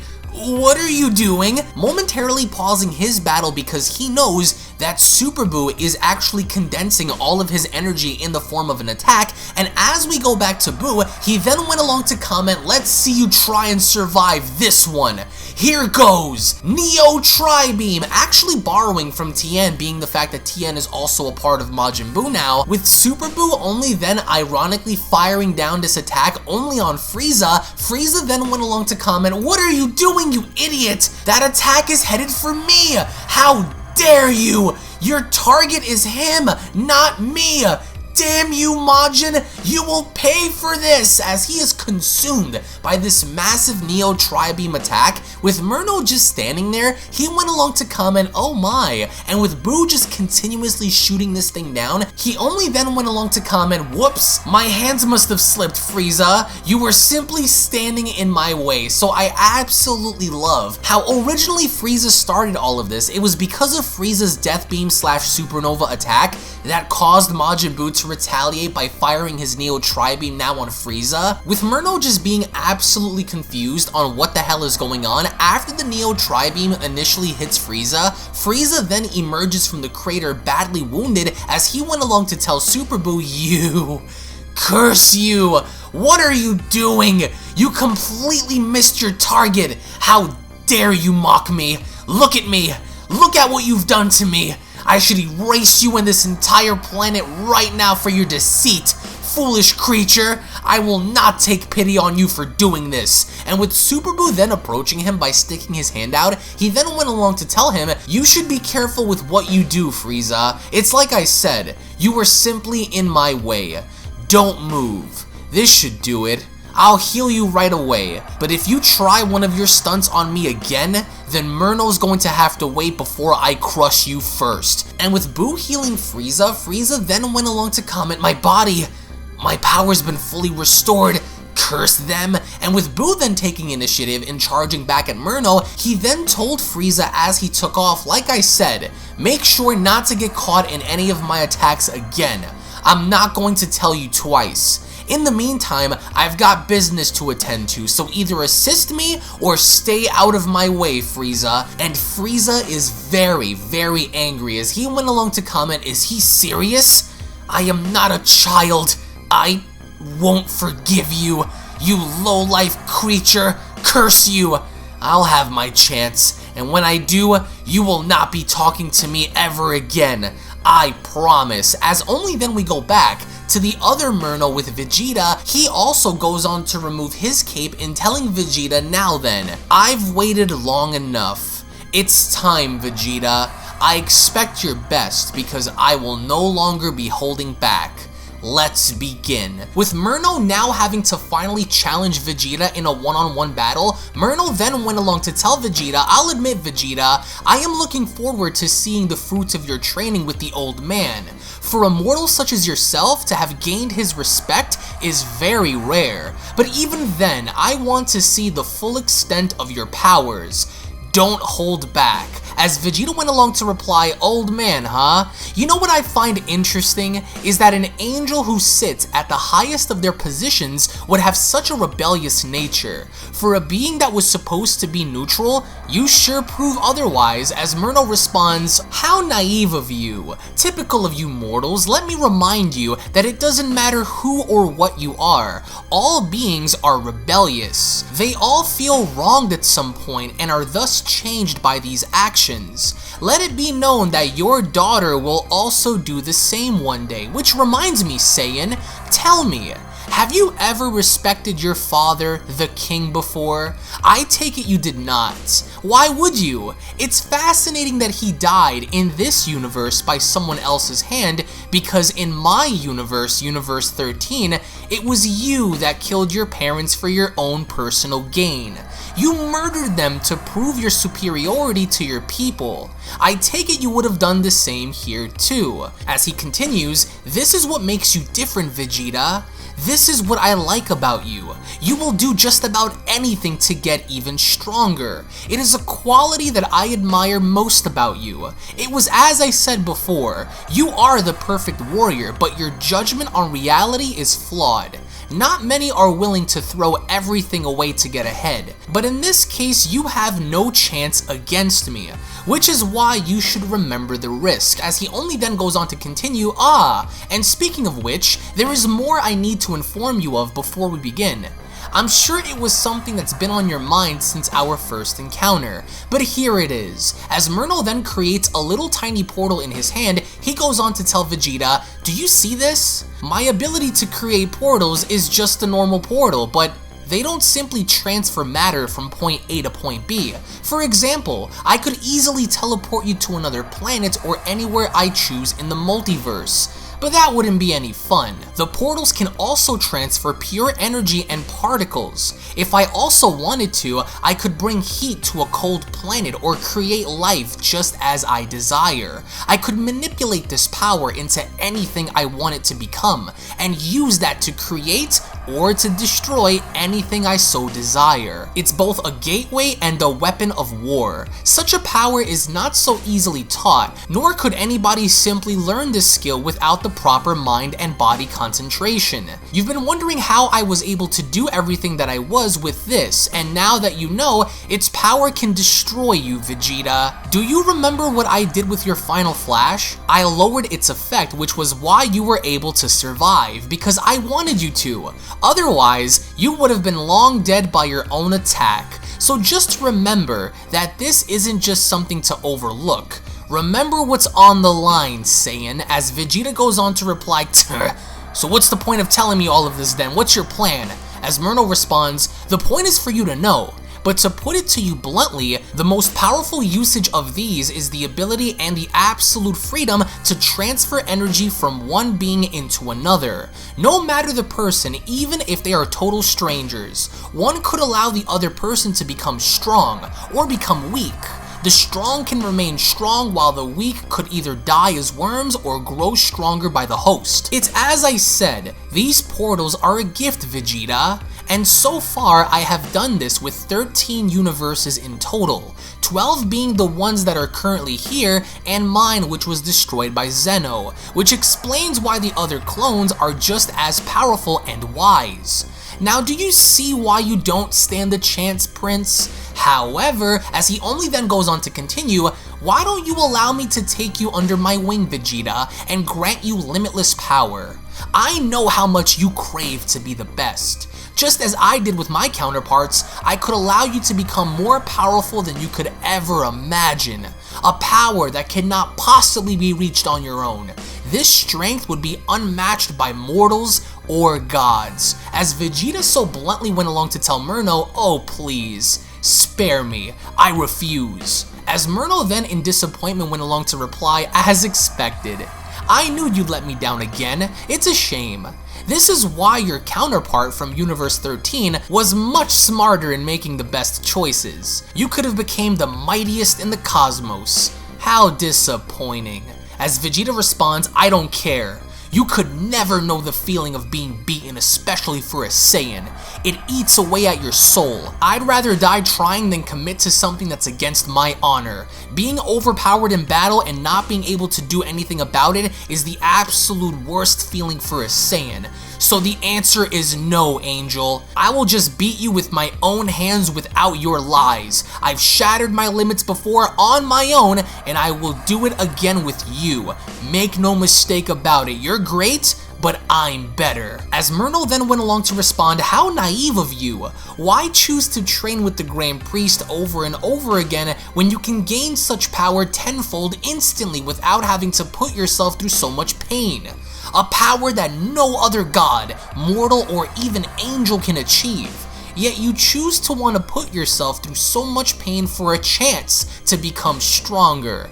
How pathetic of you." As Vegeta responds, "You say it's pathetic of me to want to push myself the natural way, but you'll soon find out exactly what I mean when I show you my powers, Merno." As only then Vegeta wastes little time in literally transforming and raising his battle power up so much so that Vegeta went along to comment, "I'll show you the full extent of my true powers beyond the gods." And with Vegeta having to transform in such a way that literally is causing Merno to kind of stagger back a bit, he then went along to comment, "Wow, very impressive, Vegeta. Such raw power." And as Vegeta continues to push himself, he went along to cry out, "I am the strongest Saiyan to ever live." As only then there is a blinding white light that engulfs everyone around the landscape with all of the training that Vegeta had done not only with the Grand Minister, but with Goku on Beerus' planet and all the other times that Vegeta had pushed himself to his very limit. His true power has now finally been unlocked as Vegeta stands before Merno, wielding assumingly what is supposed to be the highest level of Super Saiyan Blue, which assumingly is right now Super Saiyan Blue Evolution,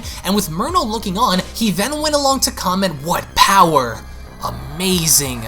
How incredible, Vegeta! This new power of yours is beyond what it was before. So with Vegeta having to stand there, we get to see how there is a single drop of sweat coming down Merno's face because although he is an angel, no matter the power difference, he still seems to be a tad bit concerned. As only then, deep within the regions of space, we get to see how the Grand Priest is traveling with Whis in trying to get to Earth as quickly as possible, with the Grand Priest having to tell Whis, "I sense a great disturbance on Earth. I can also feel Vegeta's power rising.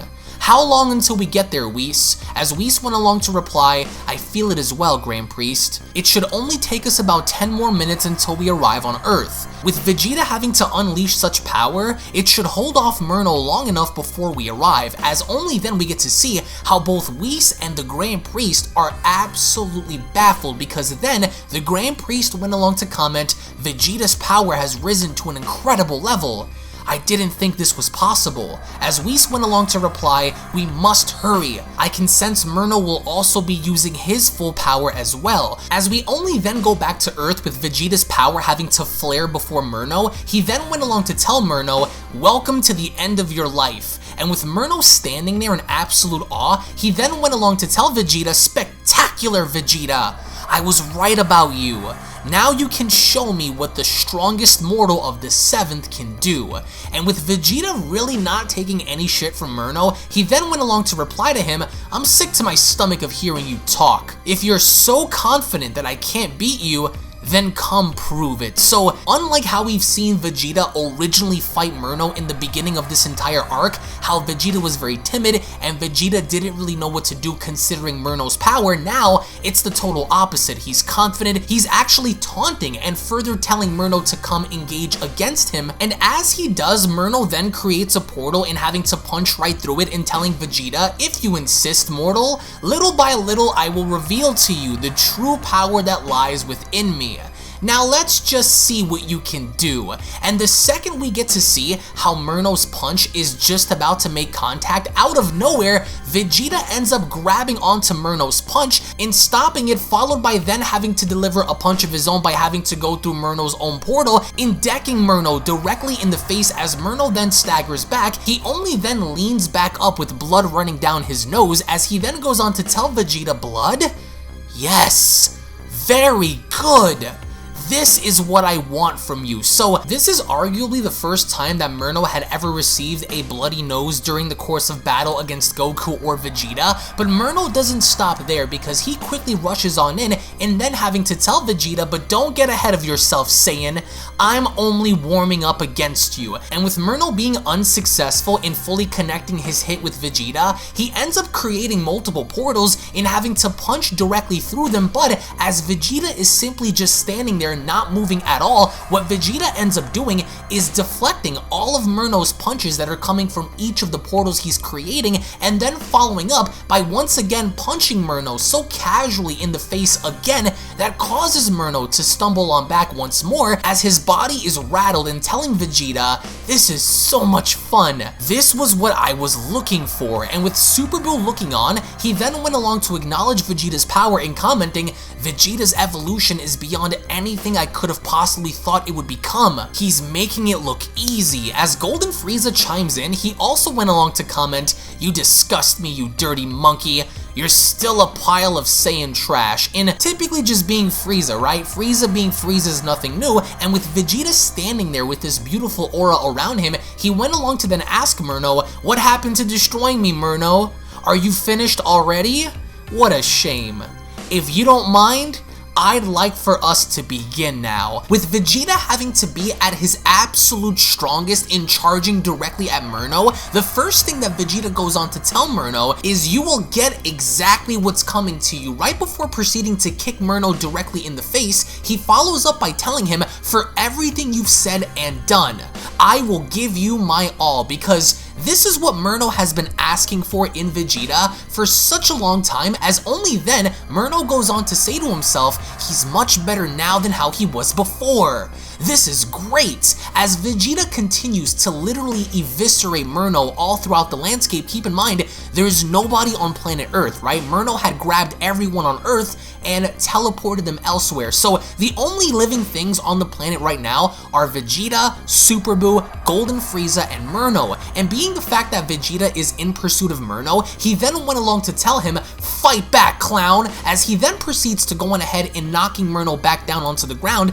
Right as he does so, he went along to ask, "Looking for someone, Merno? Heads up." Right before delivering a bone-rattling shot that sends the angel down onto the ground, I know what you might be thinking. Where in the world is Vegeta getting this power to compete with a former angel of a destroyed universe? But the thing is, Vegeta was momentarily training with the Grand Priest, so depending on the length itself, Vegeta had gotten considerably stronger. So I want to get your thoughts in the comment section below if you guys think that this is logical for Vegeta to receive a small amount of training with the Grand Priest that now had led him to compete against Merno. And with Merno literally being knocked into a giant crater, what Vegeta ends up doing is going back down inside of the crater that he knocked Merno in, and as Merno is just laying there badly wounded, he then went along to comment my, but Vegeta literally grabs him by the face and telling him, "Enough talking. You said enough to me as it is, angel," right before forcing him right through the dirt itself, as Vegeta literally drags Merno the angel right through the planet and back into it. So Vegeta is such a beast that he is dragging this angel by the face into the ground, through the planet, and back into it over and over and over and over again. Vegeta isn't playing any games. The angel wanted war, and now he's getting exactly that. So I love the level of brutality and the fact that Vegeta knows that nobody's on the planet, so he's taking this opportunity to thrash the angel all around the earth. As only then, once they come back onto the surface, Super Buu goes on to comment, "Vegeta is going too far." Just because there is nobody left on the planet doesn't give him the right to go and destroy the entire planet to prove a point. And with Frieza standing there in silence, Super Buu continues, "He's pushing it. Although he's beating Merno's ass, it's still putting the entire Earth at risk of it being fully destroyed." And with Vegeta so casually throwing Merno's carcass into a hole, as Merno is falling, he then went along to comment, "You amaze me, Vegeta. This is the true gift of the gods." But Vegeta doesn't care, because the first thing Vegeta does is raise his energy up even more in condensing all of this power into one singular attack, with Vegeta then unmercifully just firing shots from the sky as it hits Merno down below. The other clone Merno is watching from a distance as he went along to comment, "That's right, Vegeta. Kill the other Merno for me." As on the angel's hand, we get to see how now, at long last, the crest that Merno had wanted to be completed for quite some time now has come full circle. It's now complete. And with the crest now complete, Merno went along to state, "At last, the crest is whole. My full power has been restored. I didn't think he'd be able to kill the other me, so this was Merno's plan the entire time." Keep in mind, as he stated in the previous manga chapters, Merno outed himself a long time ago. Merno told Buu, Merno told Frieza, Merno told Vegeta, "Hey listen, it doesn't matter if you kill me, it's only going to fulfill the crest that I need to be completed, that way I can have my full power restored and thus go after Zeno." As meanwhile, somewhere in space, we get to see how another Merno is standing on top of a planet as he goes on to comment, "My plan is going exactly as I expected it to be. With the crest complete and my power restored, I will soon go into the second phase of my plan. Vegeta has improved a lot in such a short time, but it doesn't matter. He will soon understand where he stands in this game." And I love the condescending nature behind Merno, because this is all a game. This has been a game ever since the beginning. So to have this angel hold such a grudge against Zeno for wiping out Universe 13 that he's willing to do anything, even manipulate mortals into thinking they're winning just to have his crest complete to kill the Omni King, really goes as far as to show the deceptive nature of this character. Merno then goes on to tell Vegeta, "You surely do know how to leave a lasting impression, Vegeta. You did exactly what I wanted you to do. You've proven to me the growth of your power. I was wrong about my old man," referencing of course to the Grand Priest. "It turns out that he can actually get something right from time to time. You did what I wanted. As he steps through one of the portals, he only then continues, remember when I told you that I was only warming up? I was. And now that my full power has been restored, I'll show you. But not here. I actually have a much better place in mind for us to continue this battle of ours. Now that my crest is whole, you will begin to understand why I waited for this moment while fighting you, mortal. I don't want you to miss out on what I've been telling you this entire time, so allow me to bring us to a better place. It should be very entertaining. I hope all of you are ready for what's about to happen. I told you from the very beginning that you never really had a chance against me, and I'm about to prove it to you, as only then Merno creates a portal above Vegeta, and what he ends up doing is taking Vegeta, he takes Golden Frieza, he takes Super Buu, and he ends up bringing them somewhere out in deep space because that's where he wants to settle this. He wants to bring them out there because, once again, he has a point to prove and he's willing to prove it here. As only then Merno goes on to tell everyone, this is more like it. Here is where I spawned most of my clones. The silence of this place adds a very touching tone to this battle of ours, wouldn't you say? This is where we will continue and ultimately end our battle. A place far beyond life. Do you feel it? The emptiness of space echoing throughout your bodies.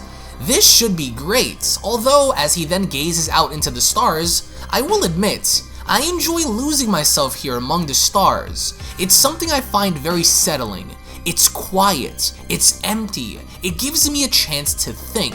The perfect place to look back and reflect on.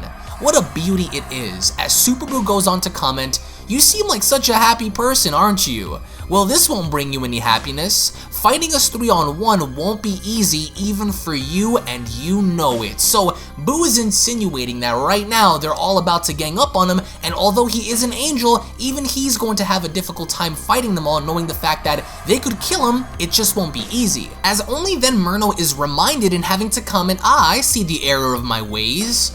I brought the other two along with you, Vegeta. No matter.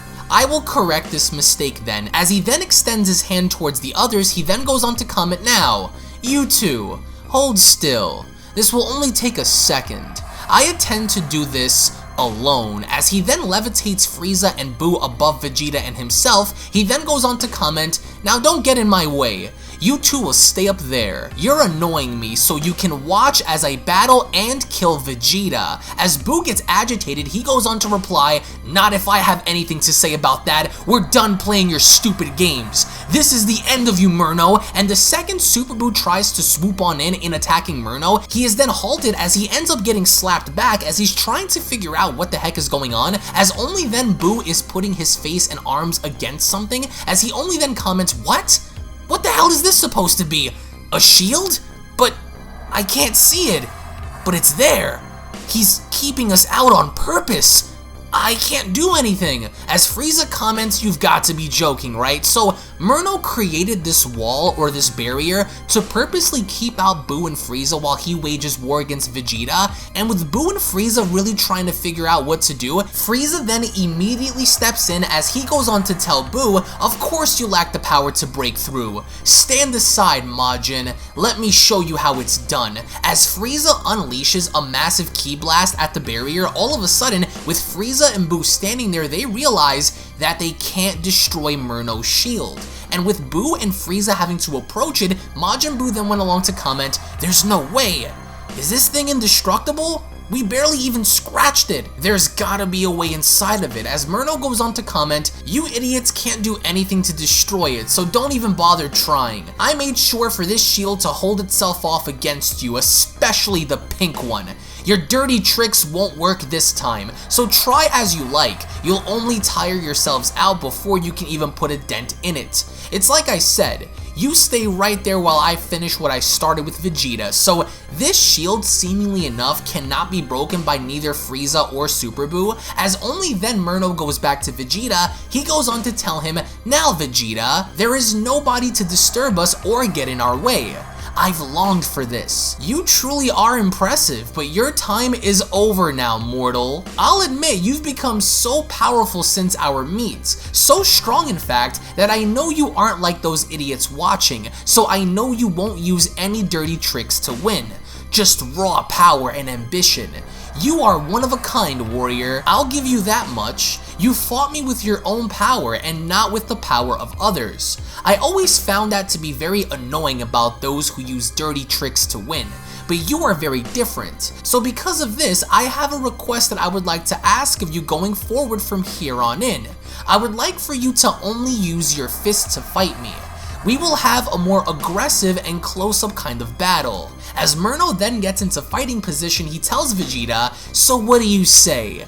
Let's finish what we started." With Vegeta having to agree to Merno's offer and only having to use their fists to fight, as Vegeta then goes on ahead to raise his battle power up even more, he then went along to tell Merno, "A death battle only using our limbs? Sounds like you want to be grinded into the dirt. I accept. Now, let's begin." So with Merno originally asking Vegeta if they wanted to battle by simply having to use their hands and legs and not use any ki blasts, with Vegeta now agreeing, this is only going to be an inclusive battle to where it's only going to be involving them having to physically hit each other, as over out in the unknown dimension, we only then observe how the mysterious Omni King individual is overseeing Goku's training with clone Merno. As the clone Merno went along to comment, "I've gotta hand it to you, Goku, you're tougher than you look, but this battle is over." As the mysterious Omni King individual only then went along to comment, "Kakarot has come a very long way since wanting to fight against this clone of Merno, but his body is now breaking." As Merno only then continues, "Now far be it from me to tell you this, mortal, but his body is now breaking." As Merno then goes on to continue, "Now far be it from me to tell you this, mortal, but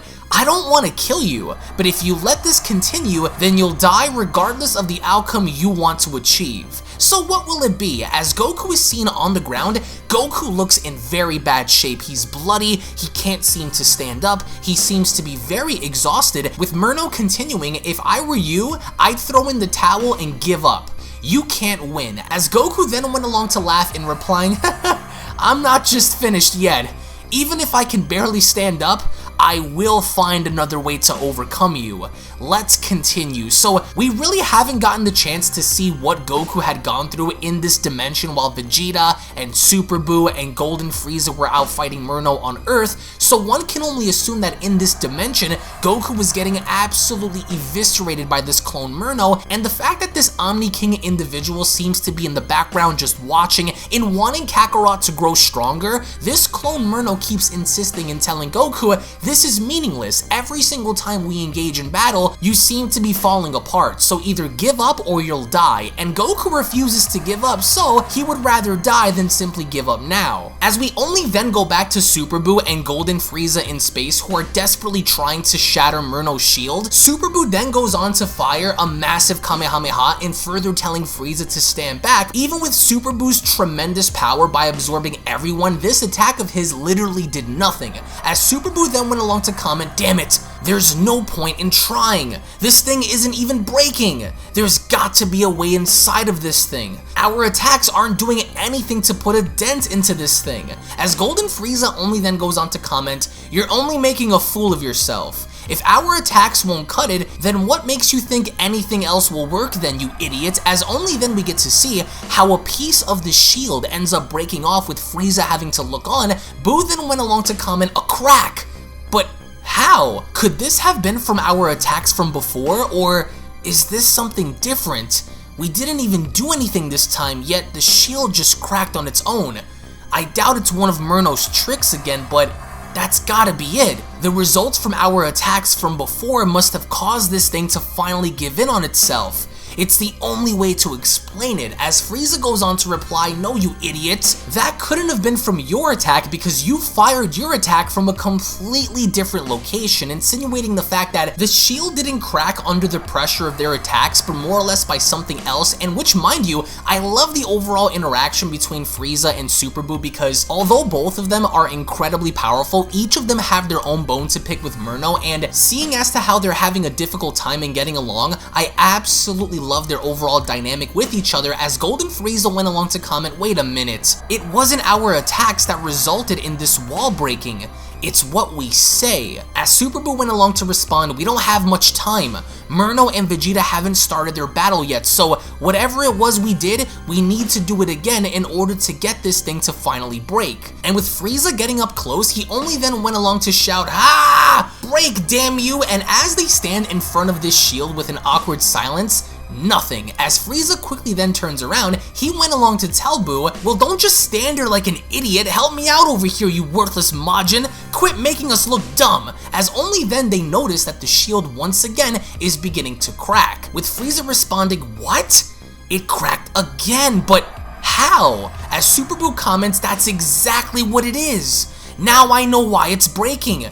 Insults are its weakness. Our attacks did nothing until insults were made. If our attacks can't get it to break, then our insults will. Hurry, Frieza, we have to start right now. Now let us in, you stupid shield. You're worthless. And this is a huge callback to the original Dragon Ball Z Fusion Reborn movie, when we got to see Pikkon basically insult this barrier in trying to get to King Yama's palace. So this is such a pretty cool throwback, and having Buu and Frieza have the same thing happen here by using insults to crack the barrier. As Buu then turns around, he only then went along to tell Frieza, I knew this thing had some kind of a weakness, and here we are adding fuel to the fire. Now come help me out over here so we can get to Merno. As Frieza then so nonchalantly falls back, he goes on to tell Buu, oh no, that's okay with me, Majin. I insist you should continue doing what you've been doing. As Buu responds, it won't be enough unless you help me break this thing down. So how about you do something useful and help me out over here? As Frieza responds, I'd rather not. Seeing as to how much progress you're making, you're strong enough to do this task on your own. I refuse to be a part of this ridiculous call to action of yours. You can do this by yourself. As Buu gets angry, he then went along to ask, you can't be serious, Frieza. You useless little bald space idiot! And this really causes a huge chunk of the shield to break apart, as only then Super Buu goes on to comment, ah yes! That one took a big chunk out of it. Now let's just see what else I can say. And this infuriates Frieza as he gets closer and commenting, how dare you insult me and use me as some kind of a punching bag for your stupid game? Do you know who I am? You have some nerve. As Super Buu goes on to respond, you should really relax, Frieza. I wasn't directing my insults towards you, I was directing my insult at this wall here, so what are you talking about? In basically trying to play Frieza, as Frieza goes along to respond, you take me for a fool? I'll show you who's in charge here, you oversized pink bubblegum pile of trash! You ridiculous, arrogant, gummy worm weakling! As only then they begin to throw insults at each other indirectly at the shield, as they both go on to cry out, you washed up pink freak, you ridiculous looking pink coward, you golden disgrace, you idiotic bottom feeding space loser. So they're trying to do everything in their ability to break this shield down by having to insult each other in such a weird way, in a very childish way, which I find to be very entertaining. But what isn't entertaining, as we go back to this unknown dimension, as Merno goes on to comment once again, you've lost, Goku. This is pointless. You could never destroy what I am, so I encourage you to give up and let what already is be. If you continue to push yourself like this, you will be killed. You're missing something. And with Goku struggling to stand up, he then went along to respond, then I'd rather die. I'll do whatever it takes to improve to beat you. My body may be broken, but my will could never be destroyed. I won't quit. Not now. And with Merno taking interest, he then went along to respond, I see. Then I have just the right thing. You see, this whole time, I lived by my own order, and not the order of someone else. I carry out the will of my actions how I choose, but such an action cannot be given to just anyone. If you truly would like to obtain this power, then why don't you simply use the Dragon Balls to have it? Such a useful tool could help you achieve a limitless potential, by using the Dragon Balls to assist you in getting a new power, one far greater than anything you can simply achieve by yourself, would be the best option that you could make. As of course any other mortal in your shoes wouldn't bat an eye to do such a thing.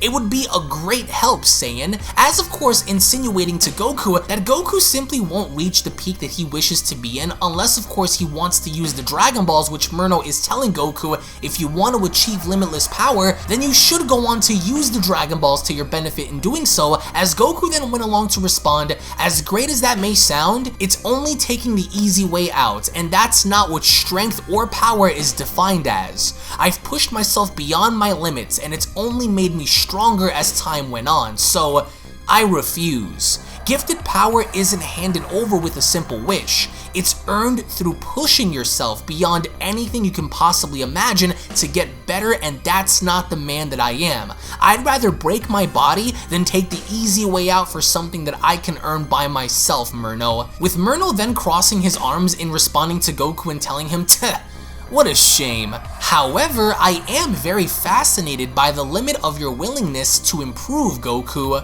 You limit yourself. As he only then gets an idea, he goes on to tell Goku, maybe this will wake you up and get your attention. I want you to pay very close attention to what I'm about to do. Don't forget what you're fighting for, mortal, so allow me to set the example for you then. As Goku is then completely taken by surprise, Merno ends up creating two portals in each hand. He has both Pan and Chi-Chi held above him. He only then continues, the lives of the ones you love more than anything else. In one portal, your wife Chi-Chi. In the other, your granddaughter Pan. Now, how far are you willing to go? And this has to be one of the most condescending, deceitful things anyone could ever do to a man, is forcing them to choose between family. So this is really going to come down to a test of the mind, because with Goku having to see this, he only then went along to shout, "Leave them out of this, Merno! Just what are you planning to do? Don't touch them!" As Merno goes on to reply, "Oh, shut your mouth, Saiyan. It's only a simple game. A game that you have much influence in. You see, you have the option to save one or both of them, but only if you can answer a few questions of mine first. I told you from the beginning that you'd need more than what you are now to even stand a chance against me. And although you seem to be growing, you are still very much limited to many things. However, listen to my words. If you refuse to answer my questions, then either one of them, or even both, will be destroyed and erased from existence. The choice is ultimately yours, Goku. This game of ours has no limits. And even if you fail and both are destroyed, then I will just pull two more in their place until you start getting things right and progressing through our little game. And this will continue until there is nobody left for you to save. So here is your test to see how much you're willing to endure. And until you win, then we will continue to play until you win, but that's only if you win. Now then, Goku, let the game begin. As Goku gets really infuriated, there's not much that he can do other than curse Merno and telling him, "Curse you, Merno, you're a heartless coward." As Merno then went along to respond, "Angry are you? Well, let me remind you of something, Goku, since your anger has blinded you from the truth. Need I remind you who's really pulling the strings here, Goku? Don't let your anger get in the way of what's on the line for you, so don't get ahead of yourself. I'm the one in control here, but I'm not the one pulling the strings. I'm only pulling yours. Get it?" As Merno then only goes on to point towards the mysterious individual, he then comments, "And if you're going to show anger towards someone, then show your anger to him then, Goku. It was his idea, but either way, should we begin? I could simply kill you right now, but that really wouldn't be any fun. I'd like for you to struggle for something since you like earning things. And now, here is your first question.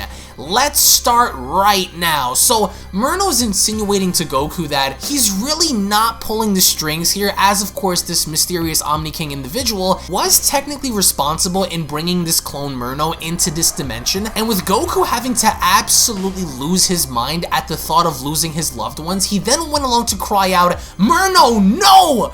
Leave my family out of your games! I've had enough! Stop this right now! And I don't know if you guys can notice something here, but it was at this very moment in time that Goku's entire demeanor, his appearance, everything changed, because it was at this moment that Goku transformed into Ultra Instinct, mastered Ultra Instinct, mind you, given the fact that his hair is white, his pupils resemble that of Ultra Instinct. So it was at this moment that Merno threatened his granddaughter, his wife, his friends, everyone that Goku basically held near and dear to him, that caused him in transforming subconsciously into this power. As meanwhile, back with Merno and Vegeta, we get to see how Merno finally attacks Vegeta, as he then went along to tell him, "What's the matter? Where did all of your prideful confidence go? Was I lying when I said you're finished?" And with Vegeta trying to do everything he could in defending himself, he only then went along to comment,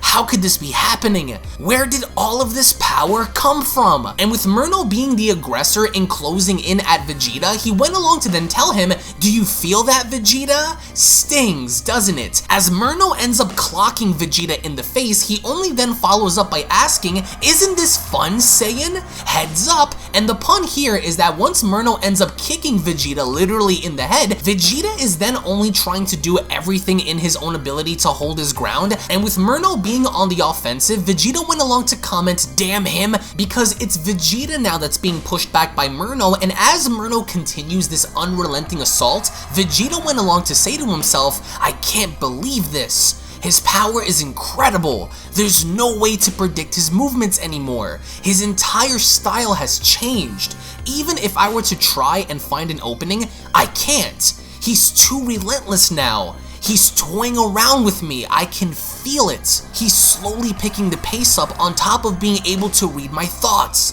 He's too much to endure like this, damn." He's polished his skills. His fighting style doesn't even have any openings for me to exploit. And he's smiling at me the whole time. He's taking me like a joke.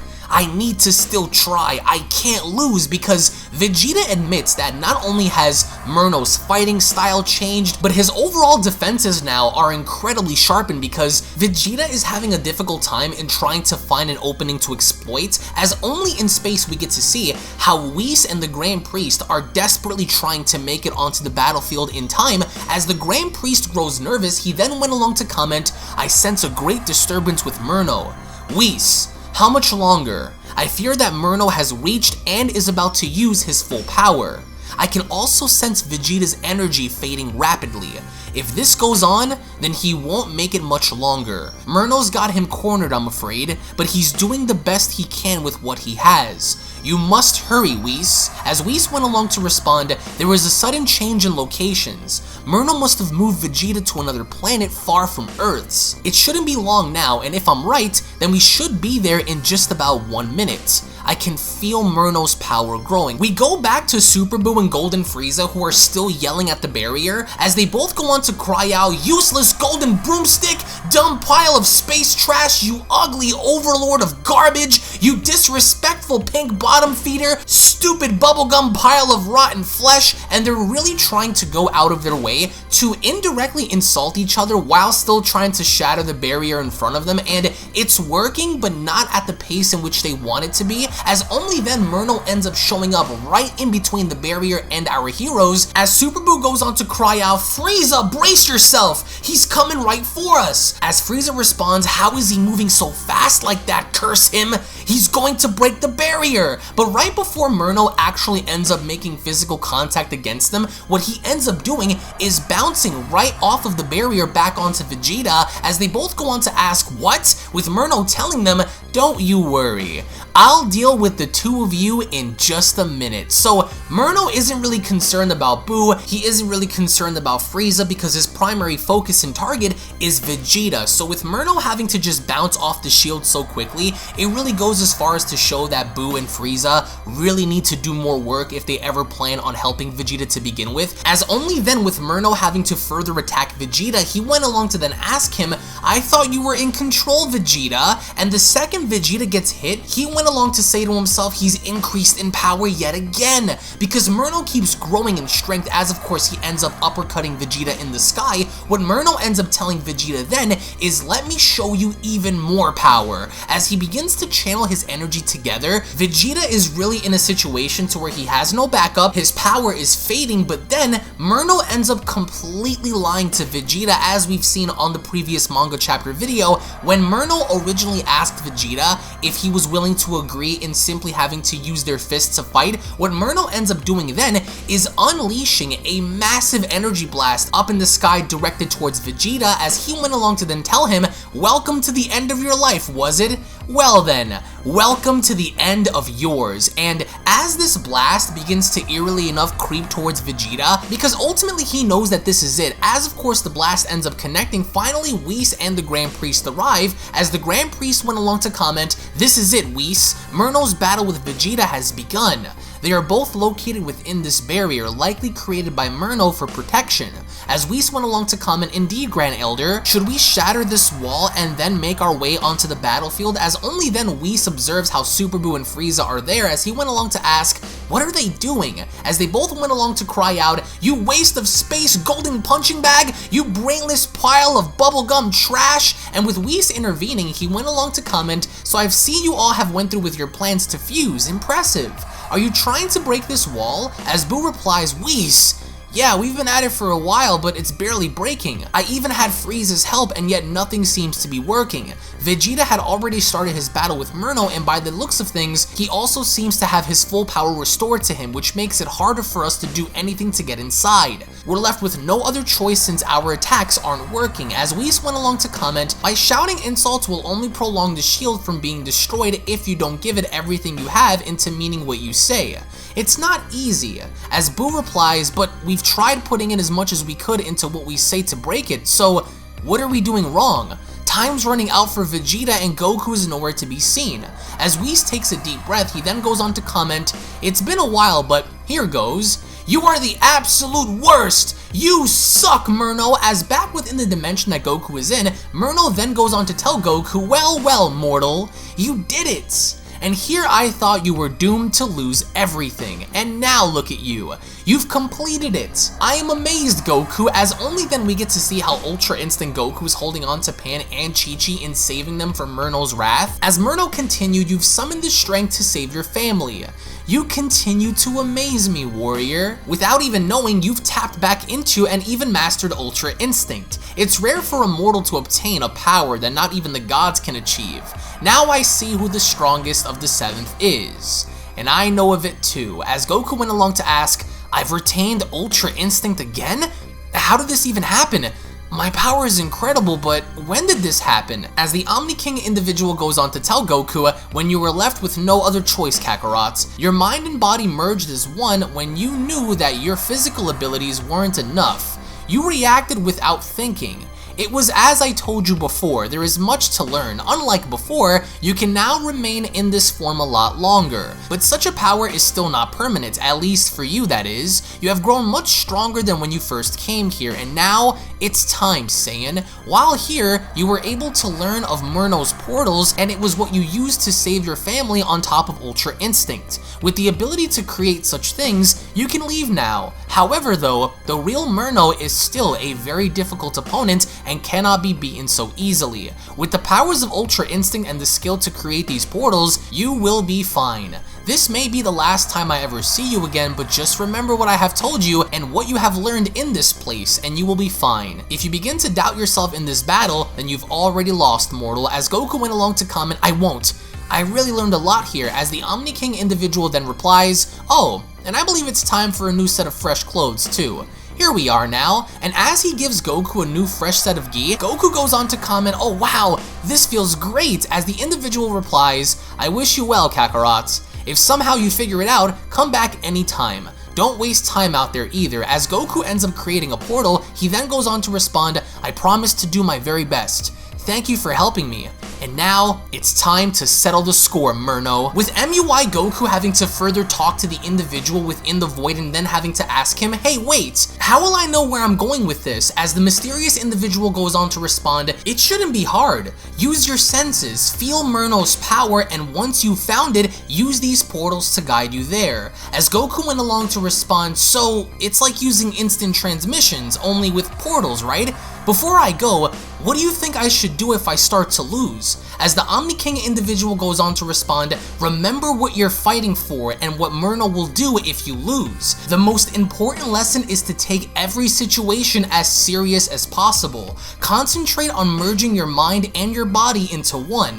Which also reminds me, Kakarot, Merno isn't going to be easily defeated, which means you will have to do more than what you can give in order to make sure he's defeated for good. So this individual further went along to tell Goku the same thing we've been telling him for years, and that's to take every situation he comes across as serious as he could before the situation itself ends up getting the best of him. As over back with Merno and Vegeta, we get to observe how Vegeta is literally on his back on the ground, defeated back down to his base form, literally with his body having to shake, as Vegeta went along to comment, damn it, he's stronger than he let off. I can't move. So Vegeta can't move. He's been eviscerated to the point where his body just cannot respond anymore. And that comes directly as a response from Merno having to beat him down, as Merno went along to ask, was that seriously all you had? What happened to all of that confidence you had? And here I thought my father had actually done something useful. I told you from the beginning, Vegeta, you have no chance here.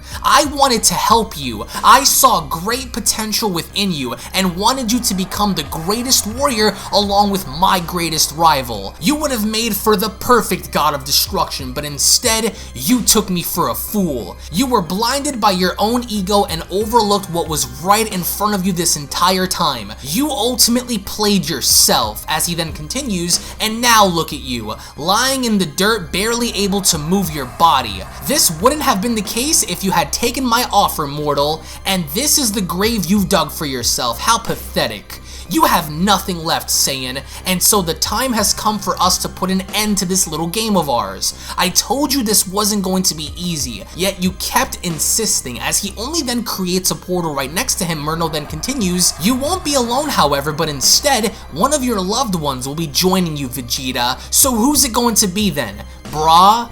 Bulma? Trunks? Let's find out what face I end up pulling from this portal then. This was your only shot and you fell right into my trap to restore my power. Now, and as Merno is trying to dig in to find which person he's gonna pull out first, with Vegeta sitting up, he went along to comment, not like this. Don't do it, Merno! And as Merno is digging through the portal, all of a sudden, we then see how Ultra Instinct Goku manages to actually pull Merno's arm right through the portal. As Merno then looks up, he is then met with Mastered Ultra Instinct Goku, and with Goku literally standing right in front of him, he went along to ask, looking for someone, Merno? Why the long face? Wasn't expecting to see me again, now were you? You won't be hurting anyone's family anymore now that I'm around, and I absolutely love how Goku intervened in preventing Merno from further harming Vegeta's family, as Merno then went along to cry out, it's you! How are you here? How did you escape? And how did you find me here? With Vegeta sitting up, he then went along to comment, Kakarot, how did you find us all the way out here? Wait a second, that form, this power, has he really mastered Ultra Instinct? His energy is different than it was before, As Merno then further went along to ask, how did you escape? And this form, you've tapped into Ultra Instinct again, haven't you? You couldn't have done this alone, and Goku completely ignores him because as Goku then proceeds to walk towards Vegeta's direction, he then went along to tell him, wow, you've gotten so powerful since the last time we sparred on Beerus' planet. And with Vegeta then sitting up, he only then went along to reply to Goku and telling him, you're one to talk. I can sense a great change within you. Just what kind of training have you been doing this entire time? And more importantly, with who? Is this form permanent this time or is it not? As Merno then went along to comment, now I see what he's been doing. He's been training, likely with another me if he's able to find me this way. Now it all makes sense, as he only then tells Goku how dare you interrupt our battle, mortal? So I see you haven't learned your lesson from before then. No matter, you will also be dealt with as well. Ultra Instinct or not, training with the Grand Priest or not, it's all meaningless to me. With my full power restored, the two of you are child's play to what I can do now.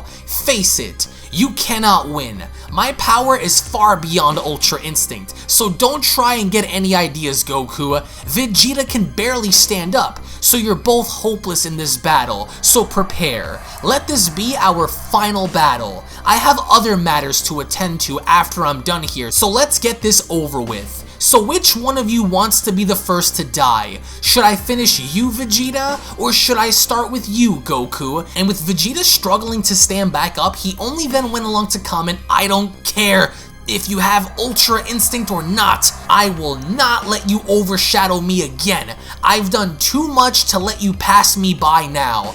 I'm going to finish him. With Goku then replying, but Vegeta, you're hurt. Your power has dropped off so much, just take a minute to rest while I take him on. We can't let this pass us by. We only have one chance. And with Vegeta then erupting in pure rage and anger due to Goku just suddenly popping up out of nowhere with this huge power increase, he only then went along to scream at Goku by telling him, don't you dare patronize me. You wanted to see my power? Well, here it is. Merno is mine to kill. He's taken everything from me. He's mocked my pride and used my family against me. He will die by my hands. And with Goku then baffled, he went along to then tell Vegeta, whoa, what power, Vegeta? Where did you get this from? Just take it easy. He's done the same thing to me as well. He's trapped me in this weird void where I couldn't escape. So with Goku further reminding Vegeta that this isn't only his fight, that Merno had also robbed him, Vegeta then went along to further scream at Goku by telling him it doesn't matter. Merno is mine to finish. I owe it to myself for everything he's done. I will be the one to spill his blood, Kakarot. There is nothing left to say at this point. He will be destroyed right here, right now. Stand aside and do not come in between our battle. And with Merno smirking, he then went along to tell them both, my, you seem very bothered, Vegeta. So much that it caused your power to resurface. How wonderful. But fighting you alone wouldn't be any fun either, so I welcome the both of you to fight me together at the same time. That way, I could kill you both at the same time. It would be very fun to see what the both of you can do. So by all means, try. And with Goku and Vegeta responding, they went along to comment, you want us both at the same time? Sounds like you have a death wish, Merno. So then, what do you say, Vegeta? As Vegeta responds, as long as you stay out of my way, I don't care what you do. He's going to die by my hands. And with Merno overhearing this, he then went along to respond, there goes that foolish arrogance of yours again, Vegeta. You still haven't figured it out yet. Oh well. Shall we? As he then further gets into fighting position, he goes on to tell both Goku and Vegeta then, now show me what you both can do. I'm ready. And with Goku and Vegeta both getting into fighting position, Vegeta went along to tell him, we're going to crush you, Merno. And I love this idea that we're going to be getting Mastered Ultra Instinct Goku and a full-powered Super Saiyan Blue Evolution Vegeta combating Merno, because even though Merno acknowledges the fact that he can stand up to Ultra Instinct and he's decimated Vegeta before, what I really find interesting is the fact that Goku and Vegeta know what's on the line and they can't afford to break away their concentration, especially now, which is why Goku is the first person to fire a Kamehameha directly at Merno, as he then went along to tell him, here goes! Vegeta, you're up! Take this, Merno! And with Goku firing this Kamehameha directly at Merno, what Merno ends up doing is smirking. He's laughing in front of Goku and opens up a portal in front of him and then telling him, how boring. In you go, in swallowing the Kamehameha whole, as only then, Merno, very similarly to how he did with Vegeta's final flash, goes on to tell Goku, you should really pay better attention, Goku. Heads up, as he only then opens up a portal behind Goku in relaunching his own Mastered Ultra Instinct Kamehameha directly at him. What Goku ended up doing as a means of a counter is opening up his own portal and allowing that Kamehameha to go right through, as Goku then went along to tell him, not this time you won't. Take it. And with Goku then having to further mimic Merno's style in using his own portals against him, Merno then went along to shout, he's using my portals, but How did he do it? As Goku then relaunches his Kamehameha through his own portal and barely missing Merno, Merno then went along to cry out, "Curse you, mortal!" because this is what Goku learned inside of the unknown dimension that Merno had originally placed him in, and the idea that Goku had been training with the clone Merno enough to now finally learn this and use this to his advantage. And with Merno looking up in the sky, he only then went along to comment, "That was close. How did he learn how to create my portals like that?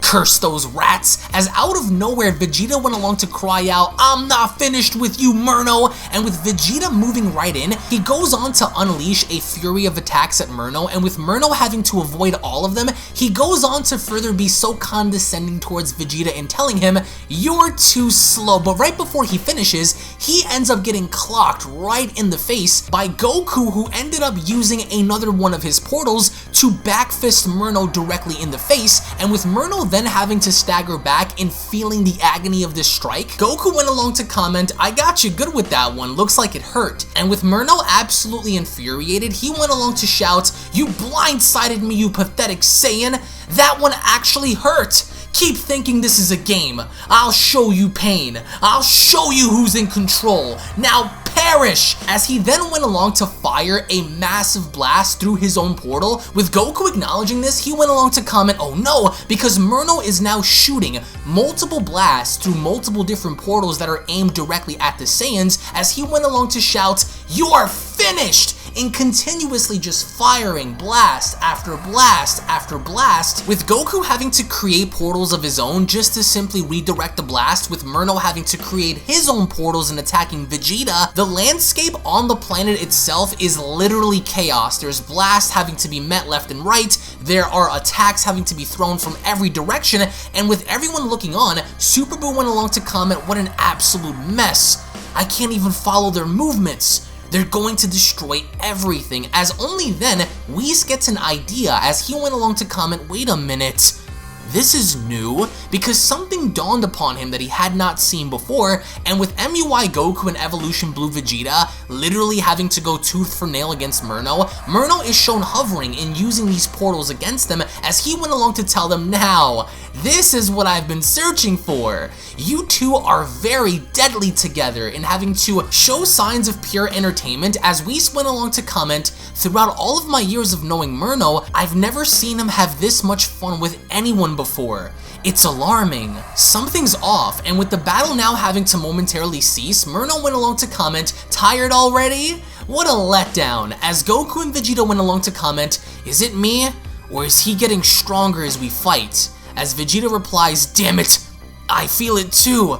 How is he winning?" With Merno having to set himself up, he then went along to tell them both, "So what's it going to be, Saiyans? Don't tell me this is the best you've got. You both seem to be having a tough time keeping up with me, so is this it? Are you done?" As both Goku and Vegeta end up looking towards one another, what they end up doing is dashing right towards Merno's direction, and as they do, Merno went along to comment, "You two are quite annoying, but very fun. It's interesting to see how you both can work very well together, but even then, it's still nothing." But then he notices how Goku and Vegeta end up creating a situation that really catches Merno off guard, because then, as Goku and Vegeta directly dash towards Merno, there is a portal created in between the two by Goku, as they only both end up vanishing right in front of Merno, as Merno went along to comment, "How did they just do that?" Because with both of them gone, he really doesn't know what to expect, and being the fact that both Goku and Vegeta have increased in power so much, they're able to now fully stand up and even rival Merno in power, but even together they have to execute the job and finish him quick enough before Merno gets the upper hand, as out of the blue, Vegeta ends up emerging through one of the portals and hitting Merno down below and telling him, "You shouldn't have placed yourself in this situation." And as Goku ended up doing the exact same thing in stepping out of one of his portals to kick Merno, he only then continued, "Because now you're going to pay the ultimate price." As Goku ends up knocking Merno back far enough, Merno is shown then stumbling on his feet, but he also seems to be very entertained, because then he went along to tell them, "Yes, that's the way. How amazing," because Merno's not concerned. If anything, he's having a great time in fighting these two, and Normally somebody else would really be placed in a situation to where they have to go all in to put these two down, but Merno here is doing quite the opposite and having a very fun time in fighting them. But even then, Vegeta takes initiative in charging directly at Merno by shouting at him and telling him, "I am going to make you eat every word you've spoken to me about. I don't care if you're an angel or not." And Merno acknowledges this by laughing and telling him, "Then why don't you try and make me then?" As they both end up hitting each other with such force that it causes both Merno and Vegeta to go flying backwards. What I really enjoy about this is the fact that Vegeta's not giving up. He's not being written into where he's fodder or he's inferior to Merno, even though Merno theoretically is superior to both Goku and Vegeta. Vegeta is written in such a way that even with such a significant disadvantage, he's still holding his own. And with Merno then standing up, he then went along to tell Vegeta, "Such anger, Vegeta. Do you feel at ease?" He's bloody, he's hurt, but Merno seems to be more entertained than anything else. As Vegeta also then begins to stand up, Merno then continues, "That last punch felt very weak. You could never beat me with that kind of power if you stopped short like that. You have no chance of winning. Come now, dear prince, hit me. Hit me right here with all your might and power. I'll stand still for you." So with Merno kind of pointing at his face and telling Vegeta, "Come at me with everything you have," Vegeta gets very annoyed because he goes on to comment, "How dare you?" As he then charges in, he then continues, "I am going to grind your bones into the ground. How dare you make a fool of the strongest Saiyan to ever live? Didn't you say you were going to kill me? What happened? Not winning as easily as you thought? Go ahead and stand right there. Let's see you bounce back from this attack. Take this!" And with Vegeta clocking Merno with literally everything he has, he did do some type of damage to where he caused Merno to get bruised up, but as Merno stands there, he then goes on to further smile at Vegeta and tell him, "Not bad, Prince. Not bad. Now it's my turn." So this ultimately ends up being a back and forth kind of contest because then Merno ends up clocking Vegeta with a devastating right punch that causes Vegeta to fly up in the air, and as Vegeta is there, he goes on to comment, "How is he still able to continue after all of this?" And with Merno overhearing this, he replies, "Because I'm better than you, Vegeta, but I'd love to see more. Go ahead, it's your turn now." And with Vegeta then getting very annoyed, he charges back down and telling him, "I hate you. You'll break sooner or later, and when you do, I am going to crush you. I'm only getting started. Take this, Merno." As he then ends up once again clocking Merno in the face, what Merno ends up doing is responding by then having to punch Vegeta. So this ends up being kind of like a back and forth kind of battle to where Vegeta hits Merno, Merno hits Vegeta, and it ends up kind of being like a stalemate as the two go head to head. And as they continue to fight, the two of them begin to exchange words as Merno goes on to tell Vegeta, "This rage of yours is the fuel to your power. I admire it, Vegeta. Use it. Use the source of your true power, Saiyan. Don't forget what's on the line here either, warrior. Keep fighting." As Vegeta went along to reply, "I don't care what you think. You can't destroy what I am now. I won't stop until you die before my eyes. You're going to pay, Merno." As Merno then ends up smiling in Vegeta's face again, he then went along to tell him, "Sure we will, Vegeta." And this momentarily causes Vegeta to pause, as he then goes on to crack a smile himself and telling Merno, "You ready for the pain?" Because Vegeta is not finished, and as Ultra Instinct Goku looks down, he went along to say to himself, "Whoa, what an incredible battle. Vegeta is better than he ever was before, but so is Merno. How wild." As Merno and Vegeta end up backing up, Merno only then went along to tell Vegeta, "I want you to hit me with everything you've got, Vegeta. Come on." And with Vegeta getting into fighting position, he only then went along to tell him, "I got you right where I want you, Merno." And with both Merno and Vegeta having to go toe-to-toe against each other, Merno went along to tell Vegeta, "That's right, Vegeta, fight me with all of your might. That's the way." And as they both end up knocking each other back, with Merno having to be shown hitting the ground pretty hard, Merno then went along to comment, "How incredible. I would have never have expected for this to be the outcome." And he's smiling while he's laying down as he only then continues, "I can't recall the last time I had this much fun in a fight before. Warriors of the 7th. What fascinating creatures they are. Their ambition and overall determination is most admirable. They possess unbelievable power and great potential. I love it! This is the greatest entertainment I've ever witnessed. Yet it also allows me to gauge their full power as well. So Merno just looks like he's having a great time. He doesn't seem to be rattled, he doesn't seem to be bothered, but he more or less seems to be surprised at the idea that these two mortals, Goku and Vegeta, could hang on and do so much so as to compete against him, as he only then continues, "If we could only do this forever. What a shame they have to die. Otherwise, I'd fight them until the end of time itself." And with the Grand Priest, Whis, Super Buu, and Frieza having to look on above him, Merno then continues, "But I guess this is the end. Isn't that right, father?" And with the Grand Priest looking down very menacingly, mind you, he then went along to tell Merno, "It's over, Merno. You've failed. It's time you pay for your actions." And as all four of them touched down with the Grand Priest having to stand directly in front of Merno, he went along to tell him, "You are without victory." And as Merno tries to sit back up, he went along to tell his father, "Of course you would.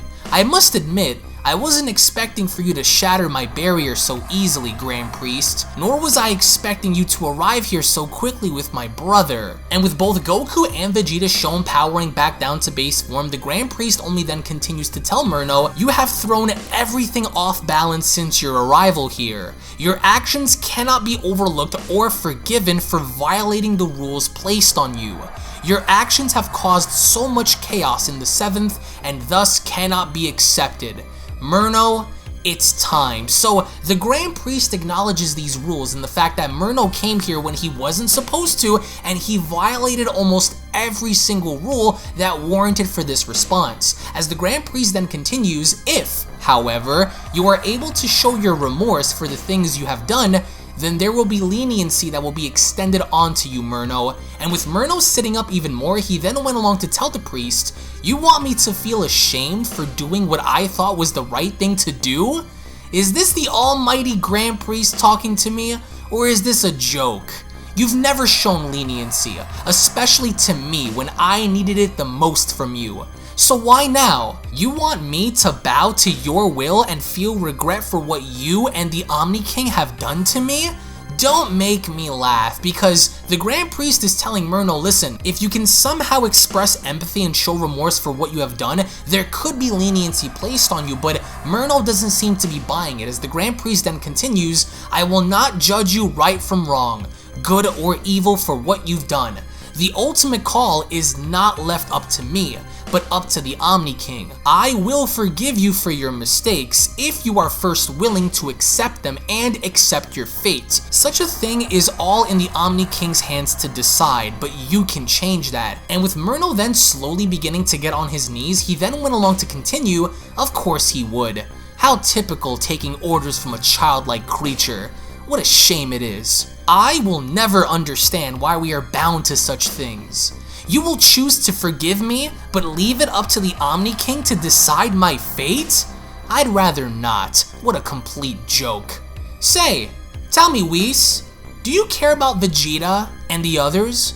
I assume you do based on your actions, so tell me this. How would you react if the Grand Priest were to be destroyed by his own son and your own brother? Would you care? Would it matter more than the lives of the others? Surely you'd feel bad, wouldn't you?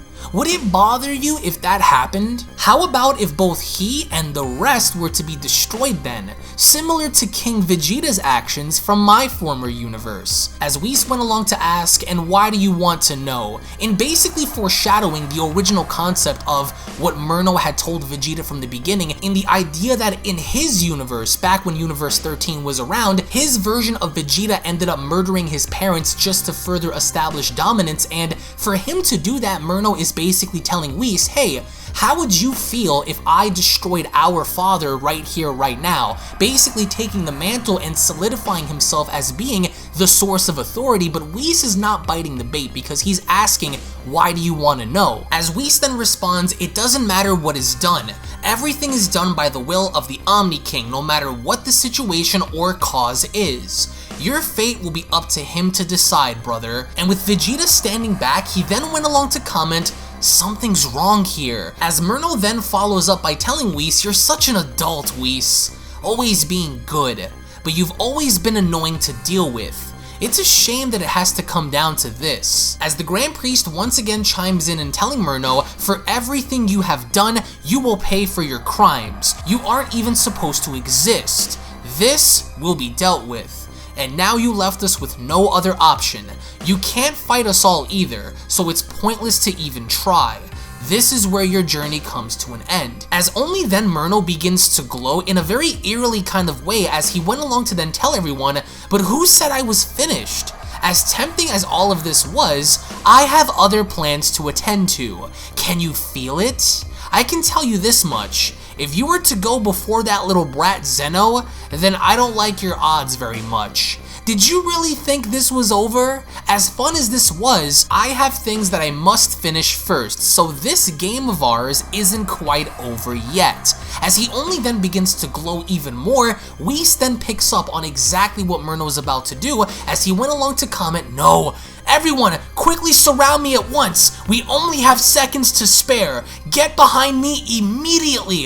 Merno is going to self-destruct. In literally not taking any chances, because if Merno's going to go down, he's going to go down on his terms the way he wants it to be done. As only then with everyone having to get behind Whis, we observe how Merno ends up blowing himself up, and in a very poetic kind of way as we get to see this blast just consume literally the entire galaxy, Merno went along to comment, alas, we will not go quietly into the night. As we then witness a massive explosion take place within the universe itself, luckily for Vegeta, Gohan, Frieza, Boo, and even the Grand Priest, everyone quickly got behind Whis as Whis created a barrier to shield himself from the actual explosion, and as we get to see dust and space debris and all kinds of things in the background, Whis went along to comment, how could he? He chose to take his own life rather than face being erased by Zeno. So this was Merno's ultimate sacrifice. Merno would rather take his own life than have anything to do with dealing with Zeno, because with Merno having to eerily enough put out this message in telling everyone, look, this game of ours isn't quite over, but in terms of what's going on right here, right now, I'd much rather die on my own terms than have you take me back to that little brat. So as we go back to Super Boo, Vegeta, Frieza, the Grand Priest, and Whis, as Super Boo went along to respond, he was a formidable opponent to us and all, but I can't shake this feeling about him. Was Merno really bad? Something felt different. It's as Dende had pointed out when Merno came to the lookout. None of us were able to pick up on anything wicked or evil about him, which is why this is very weird to me. To our knowledge, he didn't really kill anyone, but easily could have, so why hesitate if he knew he could win? His spirit didn't give off any signs of sinister intent, which is very unsettling to me. As Frieza, who's listening in the background, went along to make a snarky remark and commenting, foolish naive pests, as the Grand Priest responds, I wasn't able to read his emotions either, which is why this was alarming. All angels must always remain neutral no matter what the situation may be, unless it's ordered by Lord Zeno. I don't sense his life force at all, but it was the path he chose. It was his choice to make the ultimate sacrifice in the end. His actions went about leading him to death. He wanted something he could never have. His lust for vengeance blinded him. With Goku also chiming in and commenting, it's still strange though. I remember how his clone mentioned something about freedom, but I wasn't able to ever read him completely. He always had some weird message behind what he tried to say. What does that even mean? To have freedom? Strange. As Vegeta looks up, he then went along to comment, it almost kind of makes you wonder about what his real goal and true motive really was. It's a very unsettling feeling to know that he was hiding more than he let on about. But what was it? As everyone is trying to really figure out the meaning behind Merno's message in the fact that they knew that he wasn't evil, but there was something very off about him, as only then, to everyone's surprise, we observe how on Merno's hand, there is yet another completed crest that immediately ends up showing up as he went along to comment, knock knock. I guess I'm up next. Everything went exactly as I had planned it to be. I don't want to keep doing this forever and relying on my reserves, so let's just do this. Now then, it's been a while. As Merno stares directly into both of the Omni Kings within his palace, he then went along to comment, those bodyguards look a bit too comfortable watching over you. I guess I'll start with them first. Did you miss me? Because I've missed you. Now then, great Omni Kings, let's have some fun together, as the story then of Beyond Dragon Ball Super Kai Universe 13 then comes to a close. Now, here's my personal take on the Dragon Ball Super Kai Universe 13 manga, and that's I absolutely enjoy the concept of having some sort of an angelic enemy actually be someone to oppose Goku and Vegeta. There were several things about this fan manga that I was really nitpicking, and some of which involved the Grand Priest, some of which involved Whis, in the fact that if Whis actually takes time to travel throughout space, and we've seen this before within Dragon Ball Super, then how come the Grand Priest, who we've also seen in Dragon Ball Super move through space-time itself easily, took such a long time in getting from point A to point B? That was something that I think really bothered me, but I also really enjoyed the concept of seeing everybody fuse together, and then seeing how Frieza was forced to work together with Ultimate Buu, Vegeta being forced to work together with Goku, Goku training off with a clone Merno, Vegeta training with the Grand Priest. So this manga is incomplete as of this recording because the creator behind this fan manga special is currently working on more, and I cannot wait to see what exactly is going to come of this, especially now with seeing that Merno somehow had ended up within the Omni King's palace, and by approaching the guards and approaching the Omni King, I really cannot wait to see the overall dynamic of what's about to go down involving Merno and the Omni King. But in the end, I want to get your thoughts on the entirety of this fan manga. Did you guys enjoy this fan manga? Did you guys dislike this fan manga for whatever reason? And whatever it was that you guys found interesting about this, I want to get your thoughts in the comment section below, as there are going to be spin-offs involving the Merno character. As of course you guys can see on screen, we are currently developing a side story involving Broly versus Merno, which will be available on the channel, as well as many other spin-offs involving the character, so I hope you guys take the time to check that out. Again, thank you all so much for your time. If of course you guys are new to this channel, then be sure to go on ahead and smash that subscribe button, as well as turning on all notifications to never miss a single upload on this channel. And if you guys enjoyed and cannot wait to see more of Universe 13 from Dragon Ball Super Kai, then be sure to give this video a big thumbs up by slapping that like button down below. We are going to have a massive like goal for this video. If we can break beyond 10,000 likes on this video, then we are going to be producing and making more content involving the Merno character in the foreseeable future. So again, thank you all so much for your time. I hope you guys enjoyed. Tune back in for more, and I'll be seeing you all down in the comment section below. Take it easy, guys. Peace. And a quick little reminder before you guys go, if you guys are unaware, I do have a second gaming channel located down in the description box below, so be sure to head on over to Unreal Royale and hit that subscribe button along with turning on all notifications, as to there, you guys will find all different kinds of gaming content that you will not get to find on UnrealEntGaming, titles and video games such as Grand Theft Auto, Call of Duty, Gears of War, Dragon Ball Z Dokkan Battle, Dragon Ball Z Legends, Dragon Ball Z Budokai Tenkaichi 3, Minecraft, Blair Witch, and many other retro games on that channel. So if you guys are into gaming, then make sure you guys subscribe over on Unreal Royale. I want to thank you all so much for your time, and I'll catch you all in the next one. This is the Galactic Emperor of the Universe, and of course I'm here to tell you to subscribe to UnrealEntGaming. Also follow UnrealEntGaming on these social media platforms to stay connected at all times. And if you don't, then very soon you will all be dead! Oh, did someone say UnrealEntGaming? Oh my god. The fuck's up, on? Put on some clothes! Well, why don't you put on any clothes? What? I don't need clothes. Jesus Christ, that's huge! What, Broly? Frieza. Uh-oh. Prepare to die!